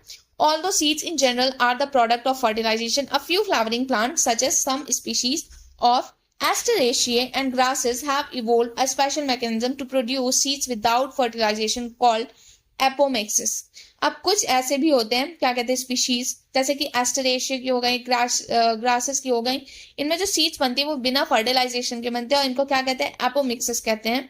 एपोमिक्सिस जो होता है वो एसेक्सुअल रिप्रोडक्शन की मिमिक्री करता है. एसेक्सुअल रिप्रोडक्शन करता है जो कि सेक्सुअल रिप्रोडक्शन की मिमिक करता है. दस apomixis is the form of asexual reproduction. मतलब एपोमिक्सिस जो है वो एसेक्सुअल रिप्रोडक्शन का फॉर्म है और वो मिमिक करता है sexual reproduction. There are several ways of development of apomictic seeds. अब ऐसे बहुत सारे तरीके हैं जहां पे एपोमेक्टिक सीड डेवलप करते हैं. In some species the diploid egg cell is formed without reduction division and develops into the embryo without fertilization. कुछ स्पीशीज में क्या होता है कि जो डिप्लॉयड एग सेल होता है वो बनता है बनता है बिना किसी रिडक्शन डिवीजन के, और वो डेवलप कर जाता है into embryo without fertilisation. More often, as in many citrus and mango varieties, some of the nuclear cell surrounding the embryo sac start dividing, protrude into the embryo sac and develop into the embryos. In such species, each ovule contains many embryo. Occurrence of more than one embryo in a seed is known referred to as polyembryony. जब एक से ज्यादा seed कहीं present होता है तो वो polyembryony होता है. Important. Yet this is really important. Now, hybrid varieties of several of our food and vegetable crops are being extensively cultivated. Cultivation of hybrids has tremendously increased productivity. One of the problem of hybrids in that hybrid seed have to be produced every year. If the seed collected from hybrids are sown, the plants in the progeny will segregate and do not maintain hybrid characters. Production of hybrid seed is costly, and hence the cost of hybrid seed become too expensive for the farmers. जो production होता है hybrid seeds का वो बहुत ज्यादा costly होता है, और जो कॉस्ट होता है हाइब्रिड सीड के प्रोडक्शन का वो बहुत ही ज्यादा एक्सपेंसिव पड़ जाता है फार्मर्स के लिए. If these hybrids are made into apomix, there is no segregation of characters in the hybrid progeny. Then the farmers can keep on using the hybrid seeds to raise new crops year after year, and he does not have to buy hybrid seeds every year because of the importance of apomixes in hybrid seed industry. Active research is going on in many laboratories around the world to understand the genetics of apomixes and to transfer apomictic genes into hybrid varieties. अब इसमें मैंने जितने भी points को highlight किए वो बहुत ही ज्यादा इंपॉर्टेंट है, और उससे सीयूईटी हो चाहे बोर्ड्स हो डायरेक्टली उसमें क्वेश्चन आना बहुत ही आने के बहुत ज्यादा चांसेस, इसीलिए मैंने उसको हाईलाइट किया. बाकी आप लोग इसके क्वेश्चन आंसर देख लीजिएगा एक्सरसाइज के. बाकी बोर्ड्स के लिए अगर क्वेश्चन आंसर चाहिए तो वो भी मैं एक लेक्चर आगे बना दूंगी, मतलब जब सारे चैप्टर्स हो जाएंगे तो फिर मैं जो बोर्ड्स में इंपॉर्टेंट क्वेश्चन है या जो पीवाईक्यू है उसके, जो सीयूईटी के पीवाईक्यू, उन सब का मैं अलग एक लेक्चर बना दूंगी. So thank you for watching the video. आप लोग के कोई भी डाउट हो प्लीज फ्रीली कमेंट सेक्शन में पूछ सकते हैं. Thank you, bye bye.